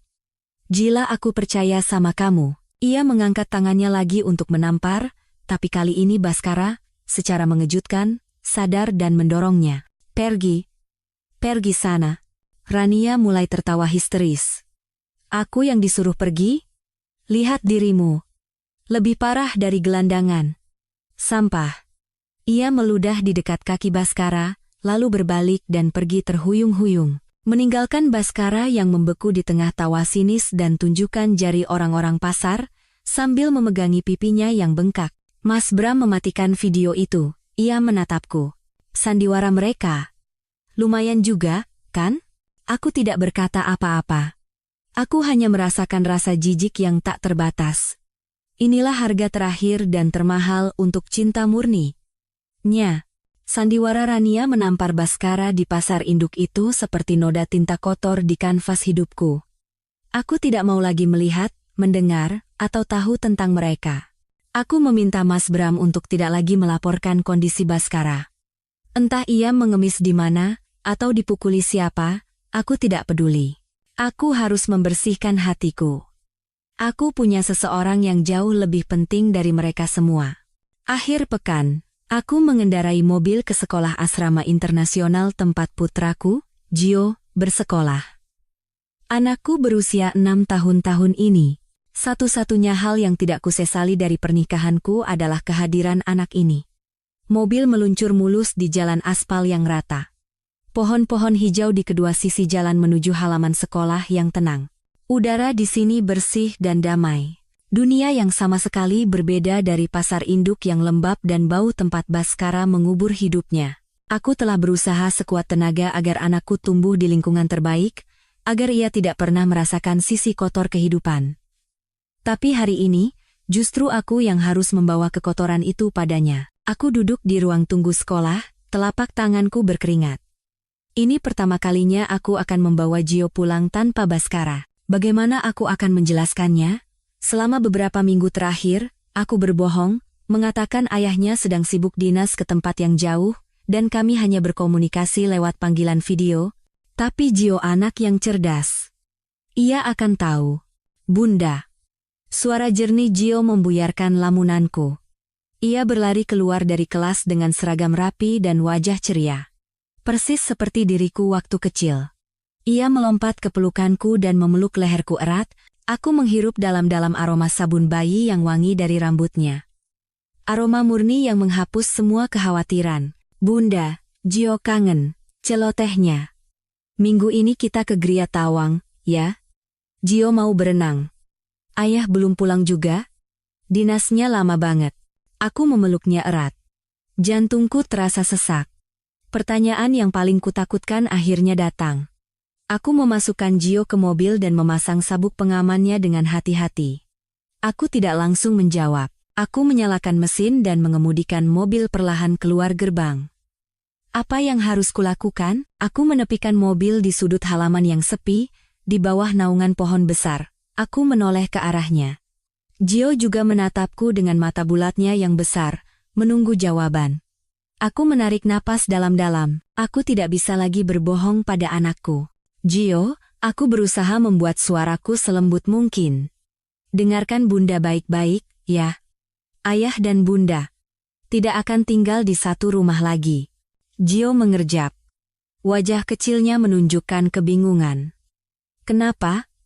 Ayah sama Bunda berantem, ya? Air mata mulai menggenang, aku segera memalingkan wajah dan menyekanya. Bukan. Bukan begitu, aku memilih kebenaran yang paling lembut. Ayah punya pekerjaan baru di tempat yang sangat jauh. Kehidupan baru. Jadi, ayah tidak akan pulang ke rumah kita lagi. Gak pulang lagi, bibir Gio bergetar. Tapi, Gio kan kangen ayah. Apa ayah sudah tidak sayang Gio lagi? Dengan sakit hati, aku menariknya ke dalam pelukanku. Tidak, sayang. Ayah hanya sangat sibuk, tapi jangan khawatir. Bunda akan selalu ada di samping Gio. Bunda akan menyayangi Gio 2 kali lipat. Ada kakek dan nenek, ada juga Om Bram. Kita pindah ke rumah kakek dan nenek, ya? Di sana ada taman dan kolam ikan. Asik, kan? Gio membenamkan wajahnya di dadaku. Ia tidak menangis, tapi aku bisa merasakan bahu kecilnya bergetar. Ia sedang mencoba memahami sebuah kebenaran yang terlalu besar untuk diterima oleh anak berusia 6 tahun. Aku memeluknya dan berjanji pada diriku sendiri. Baskara, kau memilih untuk meninggalkan kami, meninggalkan anak ini. Baiklah. Mulai sekarang, aku yang akan menebus semuanya. Aku akan menciptakan dunia baru untuknya. Dunia tanpa pengkhianatan, kebohongan, dan tanpa bayang-bayang anggota keluarga Hartono manapun. Beberapa minggu berlalu. Aku dan Gio perlahan-lahan terbiasa dengan kehidupan baru kami di rumah orang tuaku. Gio kadang-kadang masih sedih mencari ayahnya, tetapi perhatian dari kakek neneknya dan kesibukanku dengan asa investment perlahan membuatnya ceria kembali. Anakku lebih kuat dari yang kukira. Hari itu adalah Sabtu sore. Aku sedang mengantar Gio ke sanggar lukis di sebuah pusat kegiatan anak. Aku sudah mengganti mobil. Bukan lagi Rolls-Royce yang biasa kunaiki bersama Baskara, melainkan sebuah SUV Mercedes putih. Mobil yang aman dan kokoh, seperti kehidupan yang ingin kubangun untuk kami berdua. Gio sedang berceloteh di kursi belakang tentang gambar dinosaurus yang akan ia buat. Aku tersenyum melihatnya dari kaca spion. Hatiku terasa hangat. Inilah kebahagiaan, sederhana dan damai. Aku tidak butuh suami pengkhianat untuk kebahagiaan ini. Mobil berhenti di lampu merah sebuah persimpangan besar yang selalu ramai. Aku sedang bersenandung mengikuti alunan musik lembut di dalam mobil, ketika Gio di kursi belakang tiba-tiba terdiam. Ia berkata dengan suara sedikit takut. Bunda, di situ ada om-om gelandangan. Jorok banget. Aku mengerutkan kening dan melihat keluar jendela di sampingku, dan jantungku serasa berhenti berdetak. Itu bukan gelandangan. Itu Baskara. Aku tidak langsung mengenalinya. Pria itu kumal dan kotor. Pakaian kerjanya yang penuh noda oli dan tanah sobek-sobek, rambut panjangnya yang lepek hampir menutupi wajahnya, tubuhnya kurus kering dan menghitam. Meskipun jendela tertutup, seolah-olah bau busuknya menembus masuk ke dalam mobil. Ia berjalan terhuyung-huyung di antara mobil-mobil, menyodorkan topi bisbol sobek untuk meminta uang. Dan saat itu, ia melihat mobilku. Mungkin ia mengenali plat nomornya, atau melihatku dari balik kaca. Matanya yang tadinya sayu karena kelaparan, tiba-tiba bersinar gila. Ia berlari ke arah mobilku. Adinia, Adinia, teriaknya dengan suara serak dan parau. Ia berlari dan menggedor-gedor kaca jendelaku dengan kedua tangannya. Ah! Gio di kursi belakang menjerit ketakutan. Bunda, takut. Om itu kenapa? Gio, tenang, sayang. Diam di situ. Teriakku sambil buru-buru mengunci semua pintu. Adinia, buka pintunya. Ini aku, Baskara. Raungnya. Air mata dan ingus mengalir di wajahnya yang kotor. Tolong aku lapar, aku capek sekali. Adinia. Orang-orang di sekitar mulai berhenti dan memperhatikan. Lampu sudah hijau, tapi aku tidak bisa jalan karena ia menghalangi di depan mobil. Adinia, aku salah, aku benar-benar salah. Ia menangis, memohon dengan menyedihkan. Perempuan gila itu, si Rania itu. Dia menipuku. Dia menipuku, Adinia. Aku ditipu. Aku kehilangan segalanya. Ia masih sama. Sampai detik ini pun, ia masih menyalahkan orang lain. Tidak pernah menganggap ini kesalahannya. Dan saat itu, ia melihat Gio di kursi belakang, yang meringkuk ketakutan. Secercah harapan kotor yang baru muncul di matanya yang gila. Ia berlari ke pintu belakang, menggedor kaca di sisi tempat Gio duduk. Gio, ini ayah. Kamu Gio, kan? Lihat ayah, nak. Ia menempelkan wajahnya di kaca mobil. Uap napasnya yang busuk membekas di kaca. Gio, bilang sama bunda untuk maafin ayah. Bilang sama bunda untuk tolong ayah. Ayah salah, nak, ayah lapar sekali. Gio. Putraku menangis histeris karena ketakutan yang luar biasa. Kemarahan yang dingin dan tajam, yang belum pernah kurasakan seumur hidupku, mendidih di sekujur tubuhku. Beraninya dia menakuti anakku. Beraninya dia memanfaatkan anakku. Ini adalah batas terakhir yang tidak boleh ia lewati. Ketakutan luar biasa, dalam tangisan Gio membakar habis sisa-sisa emosi terakhir yang kumiliki. Ikatan 8 tahun, rasa kasihan sesaat, semuanya lenyap, hanya menyisakan kemarahan induk yang melindungi anaknya. Beraninya dia menakuti anakku dan menjadikannya alat untuk memohon belas kasihan. Klakson mobil di sekitar berbunyi riuh. Persimpangan itu macet. Orang-orang mulai menunjuk-nunjuk. Gio, tenang, aku berusaha menenangkan putraku, menyembunyikan tanganku yang gemetar karena marah. Diam saja, biar bunda yang urus. Aku segera menelepon polisi lalu lintas terdekat dan juga nomor darurat tim keamanan grup, tapi aku tahu mereka tidak akan tiba tepat waktu. Aku harus mengakhiri situasi ini sekarang juga. Baskara masih menggedor-gedor pintu sambil memanggil nama Gio. Aku menatapnya, gelandangan ini. Pekundang ini masih mengira dirinya korban, bahwa ia ditipu. Aku menarik napas dalam-dalam. Teringat tumpukan dokumen yang diberikan Mas Bram minggu lalu. Bawa saja di mobil, untuk jaga-jaga, katanya. Aku pikir itu tidak perlu, tapi sekarang aku sadar betapa akuratnya perhitungannya. Aku mengulurkan tangan ke dashboard, membuka laci, dan mengeluarkan amplop dokumen itu. Aku tidak membuka pintu. Aku hanya menurunkan kaca jendela sedikit, hanya cukup agar suaraku bisa keluar. Diam, geramku. Suara yang bahkan tidak kukenali sebagai suaraku sendiri. Baskara berhenti. Terkejut oleh kemarahanku. Kau pikir kau korban? Aku menatap lurus ke matanya yang merah. Kau pikir kau hanya ditipu oleh satu wanita? Tanpa memberinya waktu untuk bereaksi, aku melemparkan tumpukan dokumen itu keluar jendela. Kertas-kertas itu berhamburan di kakinya, di atas aspal yang kotor. Lihat itu dengan matamu. Teriakku menembus suara klakson. Lihat betapa bodohnya dirimu. Baskara mengambil selembar kertas dengan tangan gemetar. Itu dokumen yang kau tanda tangani, geramku. Lihat tanda tanganmu, itu surat perjanjian yang menjadikanmu penjamin utang 50 miliar rupiah untuk Sinta Seyati, Murania dan Hermonya Marco. Kau bahkan tidak tahu kau berutang 50 miliar pada rentenir, kan? Baskara membeku, masih memegang kertas itu. Wajahnya yang pucat pasi berubah seputih mayat. Tapi bukan hanya itu, masih ada lagi, lihat itu. Aku menunjuk tumpukan kertas lain. Kau pikir hanya ditipu Rania? Lihat itu. Bukti adik kesayanganmu, Bima Hartono, mengcuri 20 miliar dari perusahaanmu, Jaya Konstruksi untuk diberikan pada kekasihmu, kau dikhianati oleh adik kandungmu sendiri, tahu tidak? Baskara hancur. Ia berlutut di tengah persimpangan, di antara mobil-mobil. Di tangannya masih ada surat utang itu. Ia tidak lagi meraung. Ia hanya termangu, mulutnya terbuka seperti orang yang tidak bisa bernapas. Ia bukan hanya bangkrut, ia juga terlilit utang raksasa. Ia adalah orang bodoh yang dipermainkan oleh kekasihnya dan adik kandungnya sendiri. Lampu hijau sudah menyala sejak lama, dan klakson dari belakang semakin menjadi-jadi. Aku tidak lagi menatapnya. Aku menekan tombol untuk menaikkan kaca jendela, menutup pemandangan menyedihkan itu sepenuhnya. Aku menginjak gas. Mobil melesat maju. meninggalkan Baskara yang berlutut di tengah persimpangan, bersama kebenaran yang kotor dan utang 50 miliar. Di kursi belakang, Gio sudah berhenti menangis, hanya terisak. Aku mengulurkan tangan ke belakang dan menggenggam tangan kecilnya. Tidak apa-apa, sayang.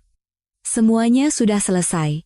Sejak hari itu, aku tidak pernah lagi melihat Baskara Hartono. Sandiwara itu berakhir dengan tiba-tiba dan kejam di tengah persimpangan jalan.